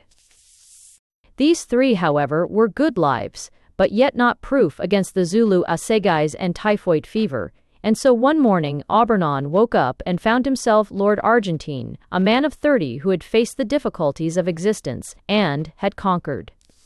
The situation amused him immensely, and he resolved that riches should be as pleasant to him as poverty had always been. Argentine, after some little consideration, came to the conclusion that dining, regarded as a fine art, was perhaps the most amusing pursuit open to fallen humanity, and thus his dinners became famous in London, and an invitation to his table, a thing covetously desired. After 10 years of lordship and dinners, Argentine still declined to be jaded, still persisted in enjoying life, and by a kind of infection had become recognized as the cause of joy in others, in short, as the best of company. His sudden and tragical death therefore caused a wide and deep sensation. People could scarcely believe it, even though the newspaper was before their eyes, and the cry of "mysterious death of a nobleman" came ringing up from the street. But there stood the brief paragraph: "Lord Argentine was found dead this morning by his valet under distressing circumstances." It is stated that there can be no doubt that his lordship committed suicide, though no motive can be assigned for the act. The deceased nobleman was widely known in society, and much liked for his genial manner and sumptuous hospitality. He is succeeded by slow degrees the details came to light, but the case still remained a mystery. The chief witness at the inquest was the deceased's valet, who said that the night before his death, Lord Argentine had dined with a lady of good position, whose name was suppressed in the newspaper reports. At about 11 o'clock, Lord Argentine had returned, and informed his man that he should not require his services till the next morning. A little later, the valet had occasion to cross the hall, and was somewhat astonished to see his master quietly letting himself out at the front door. He had taken off his evening clothes, and was dressed in a Norfolk coat and knickerbockers, and wore a low brown hat. The valet had no reason to suppose that Lord Argentine had seen him, and though his master rarely kept late hours, thought little of the occurrence till the next morning, when he knocked at the bedroom door at 8:45 as usual. He received no answer, and, after knocking 2 or 3 times, entered the room, and saw Lord Argentine's body leaning forward at an angle from the bottom of the bed. He found that his master had tied a cord securely to one of the short bedposts, and, after making a running noose and slipping it round his neck, the unfortunate man must have resolutely fallen forward, to die by slow strangulation. He was dressed in the light suit in which the valet had seen him go out, and the doctor who was summoned pronounced that life had been extinct for more than 4 hours. All papers, letters, and so forth seemed in perfect order, and nothing was discovered which pointed in the most remote way to any scandal either great or small. Here the evidence ended, nothing more could be discovered. Several persons had been present at the dinner party at which Lord Argentine had assisted, and to all these he seemed in his usual genial spirits. The valet, indeed, said he thought his master appeared a little excited when he came home, but confessed that the alteration in his manner was very slight, hardly noticeable, indeed. It seemed hopeless to seek for any clue, and the suggestion that Lord Argentine had been suddenly attacked by acute suicidal mania was generally accepted. A bun. It was otherwise, however, when within 3 weeks, 3 more gentlemen, one of them a nobleman, and the 2 others, men of good position and ample means, perished miserably in the almost precisely the same manner. Lord Swanley was found one morning in his dressing-room, hanging from a peg affixed to the wall, and Mr. Cridd's as a destin. Collier Stewart and Mr. Harries had chosen to die as Lord Argentine. There was no explanation in either case, a few bald facts, a living man in the evening, and a body with a black swollen face in the morning. The police had been forced to confess themselves powerless to arrest or to explain the sordid murders of Whitechapel. But before the horrible suicides of Piccadilly and Mayfair, they were dumbfounded, for not even the mere ferocity which did duty as an explanation of the crimes of the East End could be of service in the West. Each of these men who had resolved to die a tortured, shameful death was rich, prosperous, and to all appearances in love with the world, and not the acutest research should ferret out any shadow of a lurking motive in either case. There was a horror in the air, and men looked at one another's faces when they met, each wondering whether the other was to be the victim of the fifth, nameless tragedy. Journalists sought in vain for their scrapbooks, for materials whereof to concoct reminiscent articles, and the morning paper was unfolded in many a house with a feeling of awe. No man knew when or where the next blow would light. A short while after the last of these terrible events, Austin came to see Mr. Villiers. He was curious to know whether Villiers had succeeded in discovering any fresh traces of Mrs. Herbert, either through Clark or by other sources, and he asked the question soon after he had sat down. "No," said Villiers. "I wrote to Clark, but he remains obdurate, and I have tried other channels, but without any result. I can't find out what became of Helen Vaughan after she left Fall Street, but I think she must have gone abroad. But to tell the truth, Austin, I haven't paid much attention to the matter for the last few weeks. I knew poor Harry's intimately, and his terrible death has been a great shock to me, a great shock." "I can well believe it," answered Austin gravely. "You know Argentine was a friend of mine. If I remember rightly, we were speaking of him that day you came to my rooms." "Yes, it was in connection with that house in Ashley Street, Mrs. Beaumont's house. You said something about Argentine's dining there." "Quite so. Of course you know it was there. Argentine dined the night before his death." "No, I had not heard that." "Oh yes, the name was kept out of the papers to spare Mrs. Beaumont. Argentine was a great favorite of hers, and it is said she was in a terrible state for some time after." A curious look came over Villiers' face. He seemed undecided whether to speak or not. Austin began again. "I never experienced such a feeling of horror as when I read the account of Argentine's death. I didn't understand it at the time, and I don't now. I knew him well, and it completely passes my understanding for what possible cause he, or any of the others, for the matter of that, could have resolved in cold blood to die in such an awful manner. You know how men babble away each other's characters in London. You may be sure any buried scandal or hidden skeleton would have been brought to light in such a case as this, but nothing of the sort has taken place. As for the theory of mania, that is very well, of course, for the coroner's jury, but everybody knows that it's all nonsense. Suicidal mania is not smallpox." Austin relapsed into gloomy silence. Villiers sat silent also, watching his friend.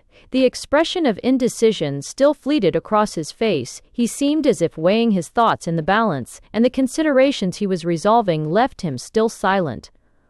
Austin tried to shake off the remembrance of tragedies as hopeless and perplexed as the labyrinth of Daedalus, and began to talk in an indifferent voice of the more pleasant incidents and adventures of the season. "That Mrs. Beaumont," he said, "of whom we were speaking, is a great success. She has taken London almost by storm. I met her the other night at Fulham's. She is really a remarkable woman." "You have met Mrs. Beaumont?" "Yes, she had quite a court around her. She would be called very handsome, I suppose, and yet there is something about her face which I didn't like. The features are exquisite, but the expression is strange. And all the time I was looking at her, and afterwards, when I was going home, I had a curious feeling that very expression was in some way or another familiar to me." "You must have seen her in the Row." "No, I am sure I never set eyes on the woman before. It is that which makes it puzzling. And to the best of my belief, I have never seen anyone like her. What I felt was a kind of dim, far-off memory, vague but persistent. The only sensation I can compare it to is that odd feeling one sometimes has in a dream, when fantastic cities and wondrous lands and phantom personages appear familiar and accustomed." Villiers nodded and glanced aimlessly round the room, possibly in search of something on which to turn the conversation. His eyes fell on an old chest, somewhat like that in which the artist's strange legacy lay hid beneath a Gothic scutcheon. "How have you written to the doctor about poor Mayrick?" he asked. "Yes, I wrote asking for full particulars as to his illness and death. I don't expect to have an answer for another 3 weeks or a month. I thought I might as well inquire whether Mayrick knew an Englishwoman named Herbert, and if so, whether the doctor could give me any information about her. But it's very possible that Mayrick fell in with her at New York, or Mexico, or San Francisco. I have no idea as to the extent or direction of his travels. Yes, and it's very possible that the woman may have more than one name. Exactly. I wish I had thought of asking you to lend me the portrait of her which you possess. I might have enclosed it in my letter to Dr. Matthews. So you might. That never occurred to me. We might send it now. Hark! What are those boys calling? While the two men had been talking together, a confused noise of shouting had been gradually growing louder. The noise rose from the eastward and swelled down Piccadilly, drawing nearer and nearer, a very torrent of sound, surging up streets, usually quiet, and making every window a frame for a face, curious or excited. The cries and voices came echoing up the silent street where Villiers lived, growing more distinct as they advanced, and, as Villiers spoke, an answer rang up from the pavement. The West End horrors, another awful suicide, full details. Austin rushed down the stairs and bought a paper and read out the paragraph to Villiers as the uproar in the street rose and fell. The window was open, and the air seemed full of noise and terror. Another gentleman has fallen a victim to the terrible epidemic of suicide, which for the last month has prevailed in the West End. Mr. Sidney Crashaw, of Stokehouse, Fulham, and King's Pomeroy, Devon, was found, after a prolonged search, hanging dead from the branch of a tree in his garden at 1 o'clock today.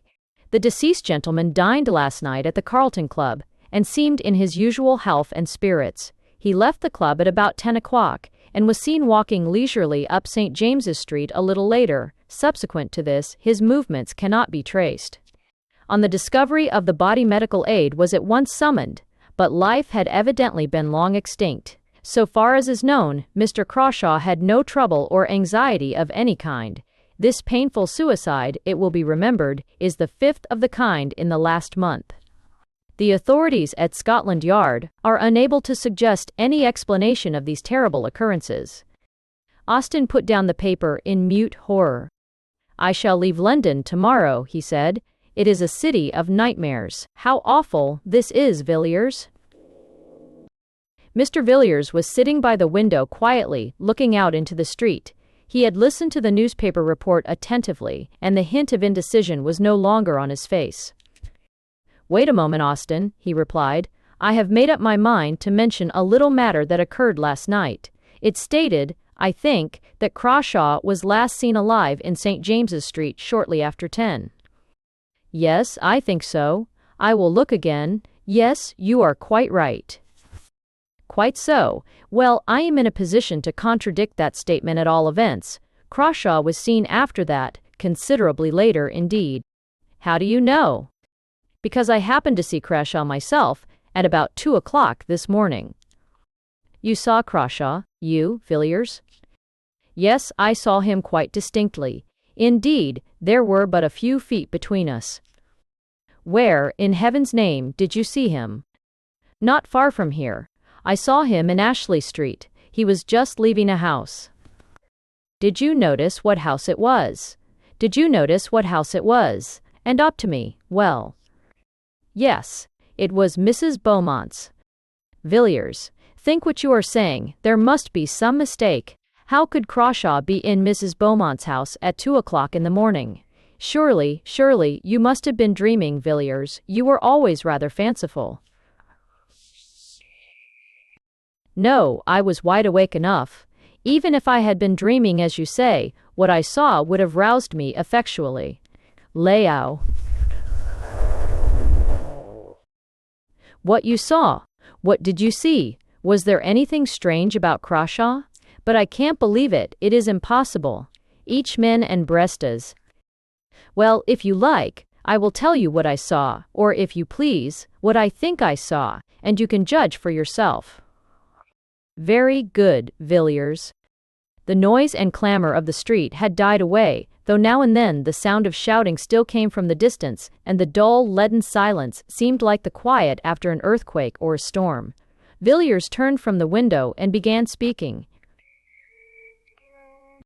I was at a house near Regent's Park last night, and when I came away the fancy took me to walk home instead of taking a hansom. It was a clear, pleasant night enough, and after a few minutes I had the streets pretty much to myself. It's a curious thing, Austin, to be alone in London at night, the gas lamp stretching away in perspective, and the dead silence, and then perhaps the rush and clatter of a hansom on the stones, and the fire starting up under the horse's hooves. I walked along pretty briskly, for I was feeling a little tired of being out in the night, and as the clocks were striking 2, I turned down Ashley Street, which, you know, is on my way. It was quieter than ever there, and the lamps were fewer. Altogether, it looked as dark and gloomy as a forest in winter. I had done about half the length of the street, when I heard a door closed very softly, and naturally I looked up to see who was abroad like myself at such an hour. As it happens, there is a street lamp close to the house in question, and I saw a man standing on the step. He had just shut the door, and his face was towards me, and I recognized Crawshaw directly. I never knew him to speak to, but I had often seen him, and I am positive that I was not mistaken in my man. I looked into his face for a moment, and then, I will confess the truth, I set off at a good run, and kept it up till I was within my own door. Ward. Why? Why? Because it made my blood run cold to see that man's face. I could never have supposed that such an infernal medley of passions could have glared out of any human eyes. I almost fainted as I looked.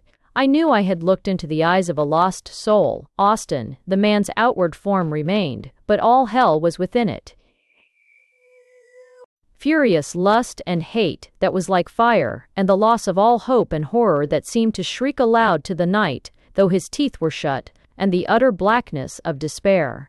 I am sure that he did not see me. He saw nothing that you or I can see, but what he saw, I hope we never shall.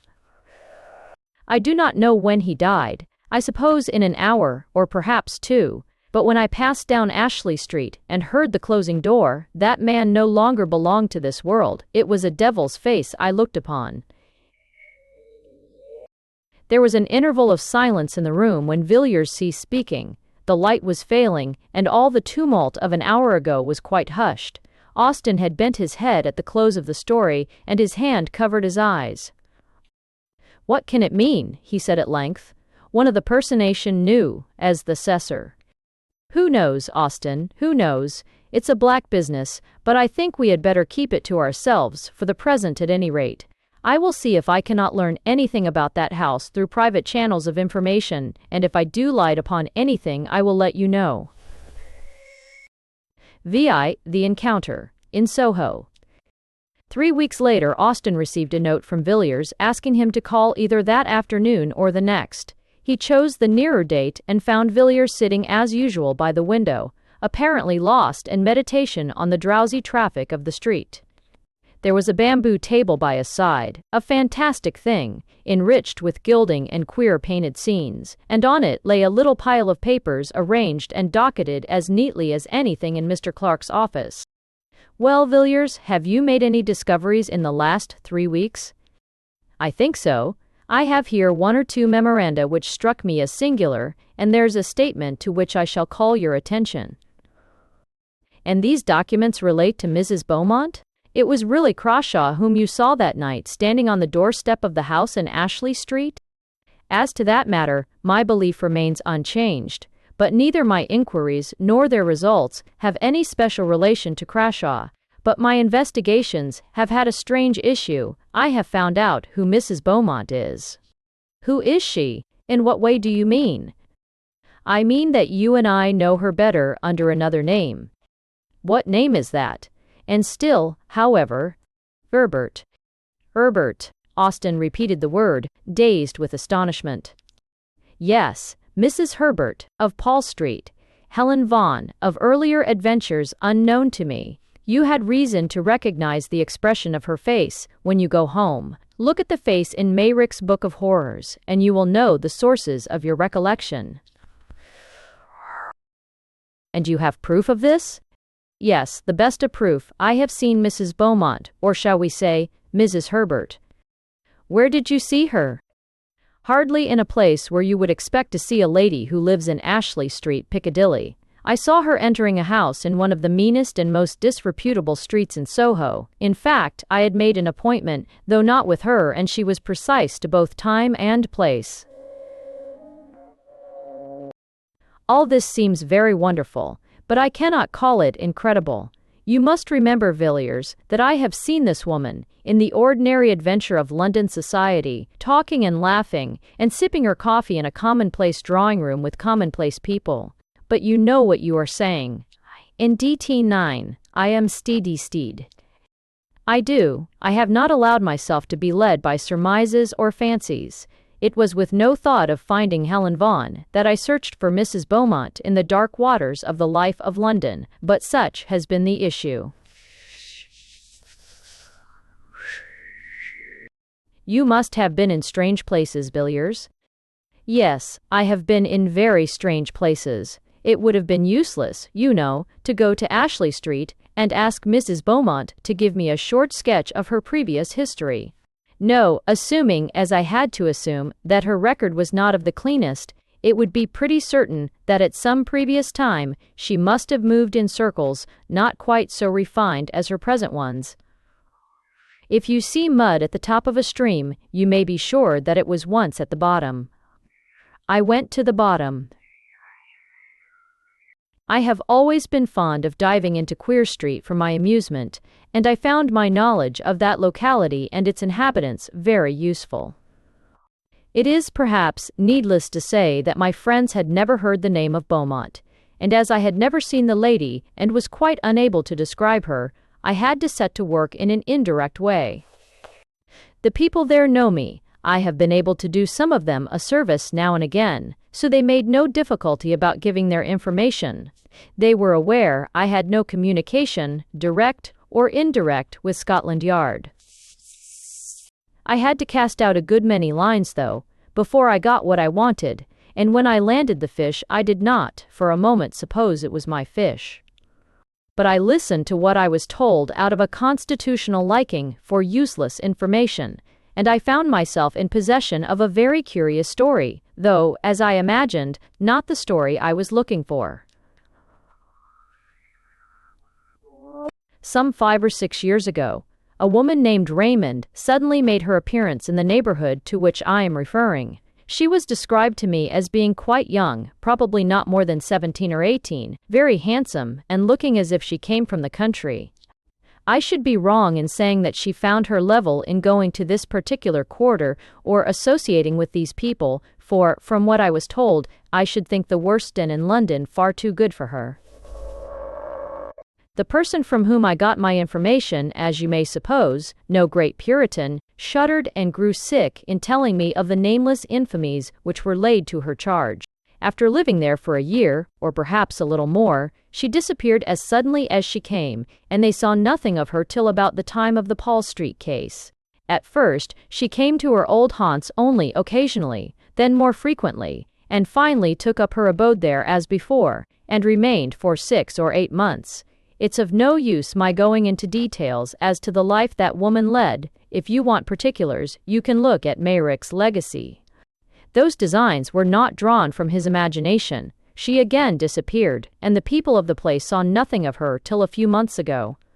My informant told me that she had taken some rooms in a house which he pointed out, and these rooms she was in the habit of visiting 2 or 3 times a week, and always at 10 in the morning. I was led to expect that one of these visits would be paid on a certain day about a week ago, and I accordingly managed to be on the lookout in company with my cicerone at 9:45, and the hour and the lady came with equal punctuality. My friend and I were standing under an archway, a little way back from the street, but she saw us, and gave me a glance that I shall be long in forgetting. That look was quite enough for me. I knew Miss Raymond to be Mrs. Herbert. As for Mrs. Beaumont, she had quite gone out of my head. She went into the house, and I watched it till 4 o'clock, when she came out, and then I followed her. It was a long chase, and I had to be very careful to keep a long way in the background, and yet not lose sight of the woman. She took me down to the Strand, and then to Westminster, and then up St. Stand, James's Street, and along Piccadilly. I felt queerish when I saw her turn up Ashley Street. The thought that Mrs. Herbert was Mrs. Beaumont came into my mind, but it seemed too impossible to be true. I waited at the corner, keeping my eye on her all the time, and I took particular care to note the house at which she stopped. It was the house with the gay curtains, the home of flowers, the house out of which Crawshaw came the night he hanged himself in his garden. I was just going away with my discovery, when I saw an empty carriage come round and draw up in front of the house, and I came to the conclusion that Mrs. Herbert was going out for a drive, and I was right. There, as it happened, I met a man I know, and we stood talking together a little distance from the carriageway, to which I had my back.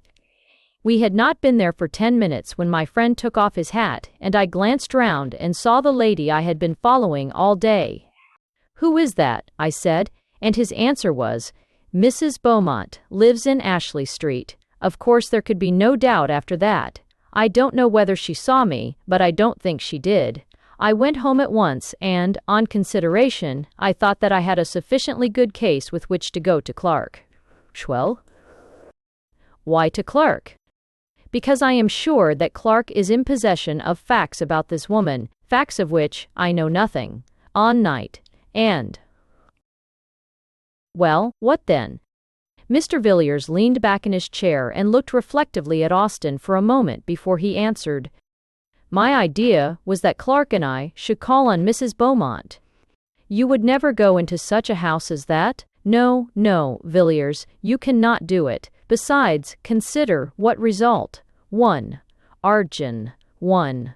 What result? 1 de Ga. Argin. I will tell you soon.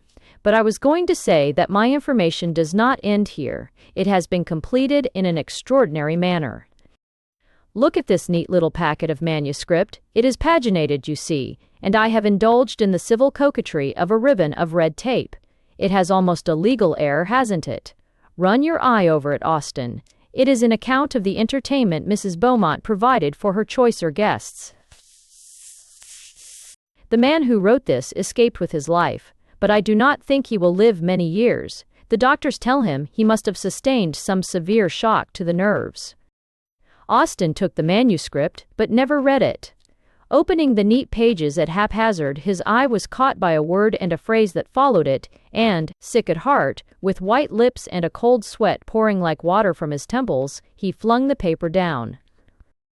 Take it away, Villiers. Never speak of this again. Are you made of stone, man? Why, the dread and horror of death itself, the thoughts of the man who stands in the keen morning air on the black platform, bound, the bell tolling in his ears, and waits for the harsh rattle of the bolt, are as nothing compared to this. I will not read it. I should never sleep again. Very good. I can fancy what you saw.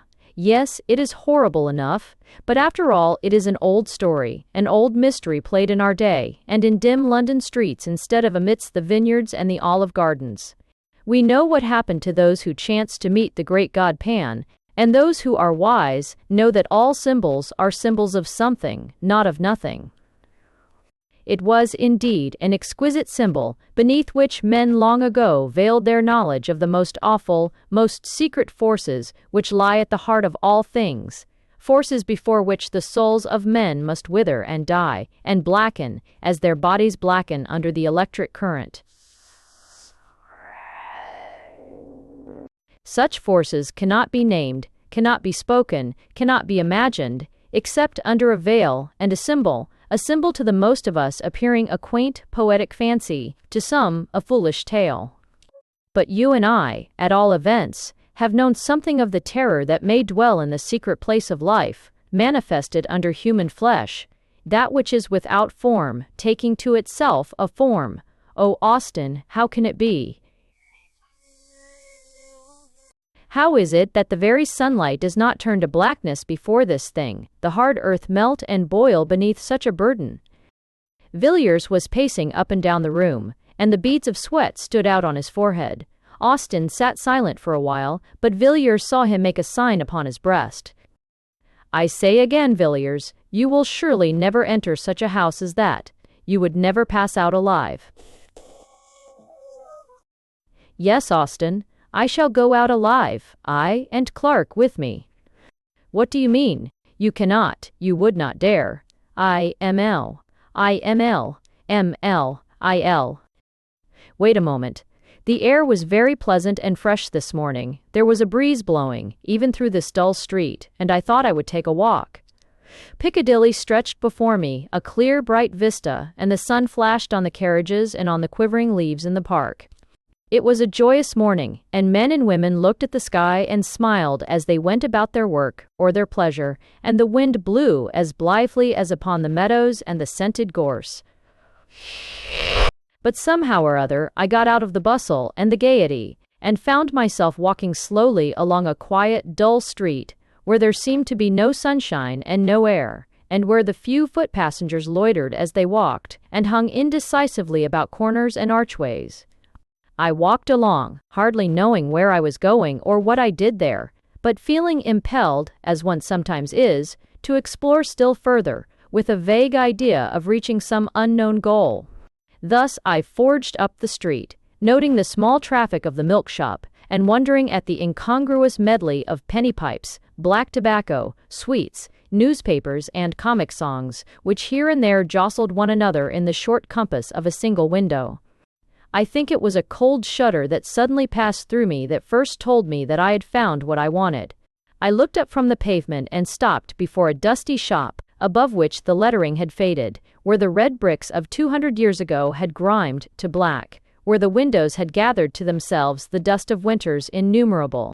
I saw what I required, but I think it was 5 minutes before I had steadied myself and could walk in and ask for it in a cool voice and with a calm face. I think there must even then have been a tremor in my words, for the old man who came out of the back parlor and fumbled slowly amongst his goods looked oddly at me as he tied the parcel. I paid what he asked, and stood leaning by the counter, with a strange reluctance to take up my goods and go.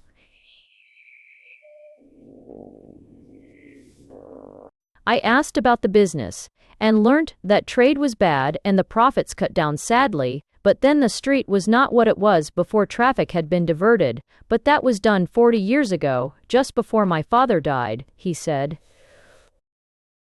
I got away at last, and walked along sharply. It was a dismal street indeed, and I was glad to return to the bustle and the noise. Would you like to see my purchase?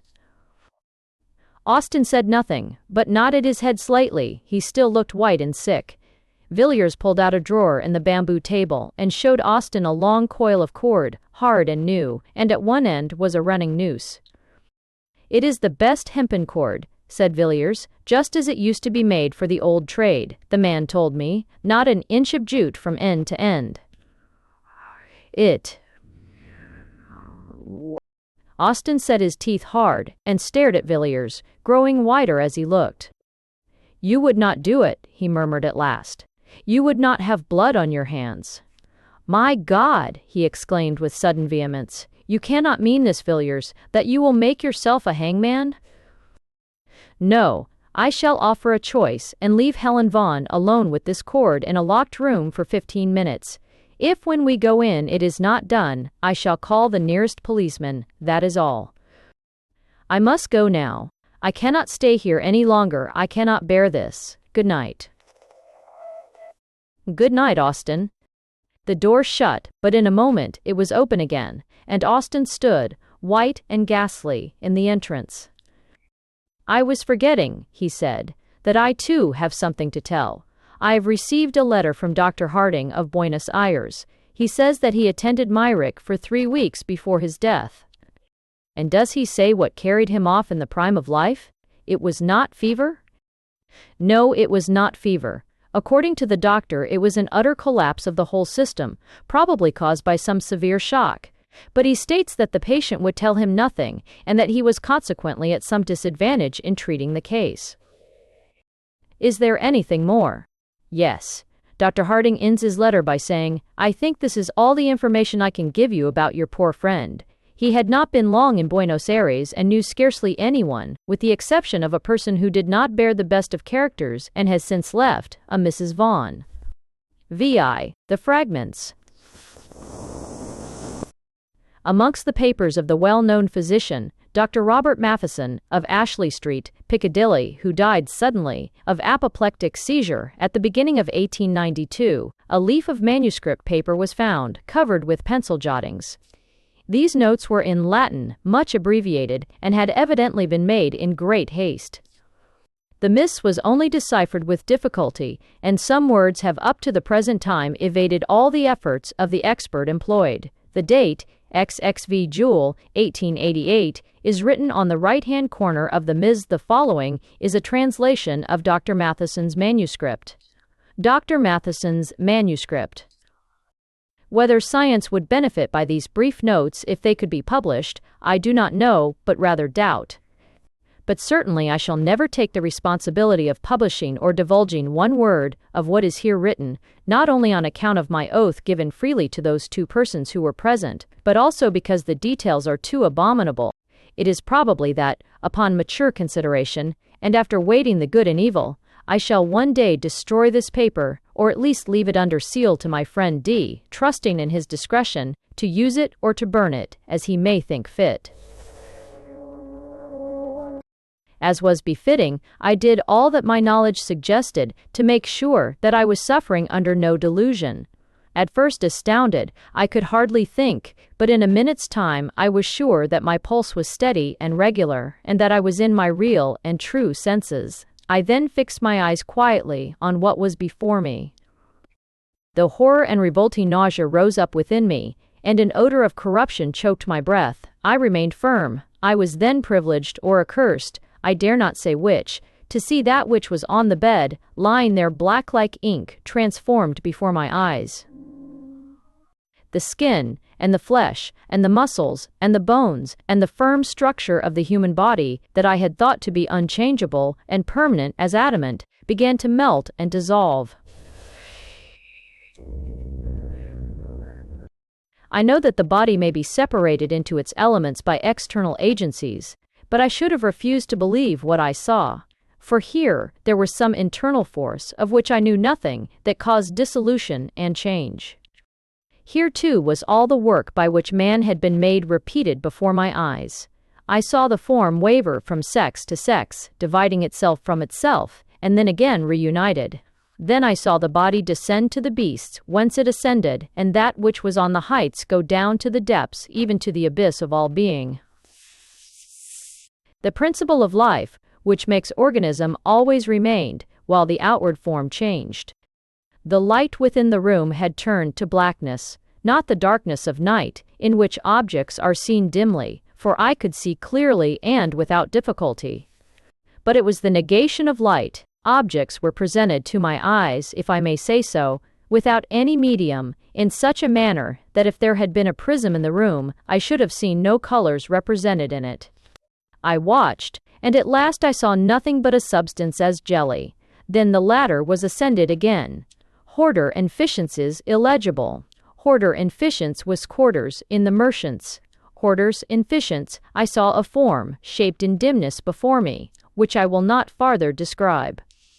But the symbol of this form may be seen in ancient sculptures, and in paintings which survived beneath the lava, too foul to be spoken of. Or I, as a horrible and unspeakable shape, neither man nor beast, was changed into human form, there came, finally, death. I who saw all this, not without great horror and loathing of soul, here write my name, declaring all that I have set on this paper to be true. So, Robert Matheson, Med. Doctor, or also is a Hoffring, apartment. Chew care. 1914. Such, Raymond, is the story of what I know and what I have seen. The burden of it was too heavy for me to bear alone, and yet I could tell it to none but you. Villiers, who was with me at the last, knows nothing of that awful secret of the wood, of how what we both saw die lay upon the smooth, sweet turf amidst the summer flowers, half in sun and half in shadow, and holding the girl Rachel's hand, called and summoned those companions and shaped in solid form. Upon the earth we tread upon, the horror which we can but hint at, which we can only name under a figure. I would not tell Villiers of this, nor of that resemblance, which struck me as with a blow upon my heart, when I saw the portrait, which filled the cup of terror at the end. What this can mean I dare not guess. I know that what I saw perish was not Mary, and yet in the last agony Mary's eyes looked into mine. Whether there can be anyone who can show the last link in this chain of awful mystery, I do not know, but if there be anyone who can do this, you, Raymond, are the man. And if you know the secret, it rests with you to tell it or not, as you please. I am writing this letter to you immediately on my getting back to town. I have been in the country for the last few days. Perhaps you may be able to guess in which part. While the horror and wonder of London was at its height, for Mrs. Beaumont, as I have told you, was well known in society, I wrote to my friend Dr. Trano Phillips, giving some brief outline, or rather hint, of what happened, and asking him to tell me the name of the village where the events he had related to me occurred. He gave me the name, as he said with the less hesitation, because Rachel's father and mother were dead, and the rest of the family had gone to a relative in the state of Washington 6 months before. The parents, he said, had undoubtedly died of grief and horror caused by the terrible death of their daughter, and by what had gone before that death. On the evening of the day which I received Philip's letter, I was at Machen, and standing beneath the mouldering Roman walls, white with the winters of 1700 years, I looked over the meadow where once had stood the older temple of the god of the deeps, and saw a house gleaming in the sunlight. It was the house where Helen had lived. I stayed at Machen for several days. The people of the place, I found, knew little and had guessed less. Those whom I spoke to on the matter seemed surprised that an antiquarian, as I professed myself to be, should trouble about a village tragedy, of which they gave a very commonplace version, and, as you may imagine, I told nothing of what I knew. Most of my time was spent in the great wood that rises just above the village, and climbs the hillside, and goes down to the river in the valley, such another long lovely valley, Raymond, as that on which we looked one summer night, walking to and fro before your house. For many an hour, I strayed through the maze of the forest, turning now to right and now to left, pacing slowly down long alleys of undergrowth, shadowy and chill, even under the midday sun, and halting beneath great oaks, lying on the short turf of a clearing, where the faint sweet scent of wild roses came to me on the wind, and mixed with the heavy perfume of the elder, whose mingled odor is like the odor of the room of the dead, a vapor of incense and corruption. I stood at the edges of the wood, gazing at all the pomp and procession of the foxgloves, towering amidst the bracken and shining red in the broad sunshine, and beyond them into deep thickets of close undergrowth, where springs boil up from the rock and nourish the water weeds, dank and evil. But in all my wanderings I avoided one part of the wood. It was not till yesterday that I climbed to the summit of the hill, and stood upon the ancient Roman road that threads the highest ridge of the wood. Here they had walked, Helen and Rachel, along this quiet causeway, upon the pavement of green turf, shut in on either side by high banks of red earth, and tall hedges of shining beech, and here I followed in their steps, looking out, now and again, through partings in the boughs, and seeing on one side the sweep of the wood stretching far to right and left, and sinking into the broad level, and beyond, the yellow sea and the land over the sea. On the other side was the valley and the river and hill following hill, as wave on wave, and wood and meadow and cornfield, and white houses gleaming, and a great wall of mountain, and far blue peaks in the north. And so at last I came to the place. The track went up a gentle slope, and widened out into an open space with a wall of thick undergrowth around it, and then, narrowing again, passed on into the distance and the faint blue mist of summer heat. And into this pleasant summer glade Rachel passed a girl, and left it, who shall say what? I did not stay long there. In a small town near Machen, there is a museum containing, for the most part, Roman remains which have been found in the neighborhood at various times. On the day after my arrival in Machen, I walked over to the town in question, and took the opportunity of inspecting the museum. After I had seen most of the sculptured stones, the coffins, rings, coins, and fragments of tessellated pavement which the place contains, I was shown a small square pillar of white stone, which had been recently discovered in the wood of which I have been speaking, and, as I found on inquiry, in that open space where the Roman road broadens out. On one side of the pillar was an inscription, of which I took a note. Some of the letters have been defaced, but I do not think there can be any doubt as to those which I supply. The inscription is as follows: De evam, no tenetai, flavi iv, ss milis, spadius, sph curis, spirus, asbidius, or copias, asbidius v, bvm, bur, ram. To the great god Nodens, the god of the great deep, or abyss, Flavius Senilis has erected this pillar on account of the marriage which he saw beneath the shade. End of EDAs. The custodian of the museum informed me that local antiquaries were much puzzled, not by the inscription or by any difficulty in translating it, but as to the circumstance or rite to which allusion is made. Praise and mine, and now, my dear Clark, as to what you tell me about Helen Vaughan, whom you say you saw die under circumstances of the utmost and almost incredible horror. I was interested in your account, but a good deal, nay all, of what you told me I knew already. I can understand the strange likeness you remarked in both the portrait and in the actual face. You have seen Helen's mother. You remember that still summer night so many years ago, when I talked to you of the world beyond the shadows and of the god Pan. You remember Mary. She was the mother of Helen Vaughan, who was born 9 months after that night. Mary never recovered her reason. She lay, as you saw her, all the while upon her bed, and a few days after the child was born she died. I fancy that just at the last she knew me. I was standing by the bed, and the old look came into her eyes for a second, and then she shuddered and groaned and died. It was an ill work I did that night when you were present. I broke open the door of the house of life, without knowing or caring what might pass forth or enter in. I recollect your telling me at the time, sharply enough and rightly too, in one sense, that I had ruined the reason of a human being by a foolish experiment, based on an absurd theory. You did well to blame me, but my theory was not all absurdity. What I said Mary would see she saw, but I forgot that no human eyes can look on such a sight with impunity, and I forgot, as I have just said, that when the house of life is thus thrown open, there may enter in that for which we have no name, and human flesh may become the veil of a horror one dare not express. I played with energies which I did not understand. You have seen the ending of it. Helen Vaughan did well to bind the cord about her neck and die, though the death was horrible.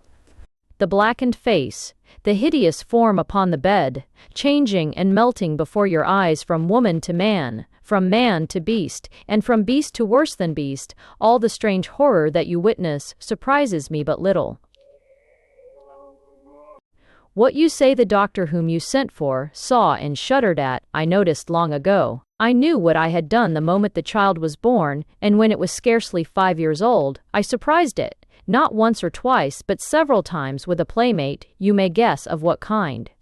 It was for me a constant, an incarnate horror, and after a few years, I felt I could bear it no more, and I sent Helen Vaughan away. You know now what frightened the boy in the wood.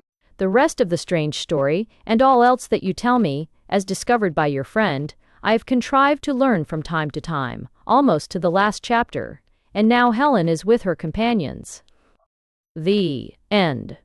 Note: Helen Vaughan was born on August 5, 1865, at the Red House, Breconshire, and died on July 25, 1888, in her house in a street off Piccadilly, called Ashley Street in the story. Thanks for listening to The Great God Pan by Arthur Machen.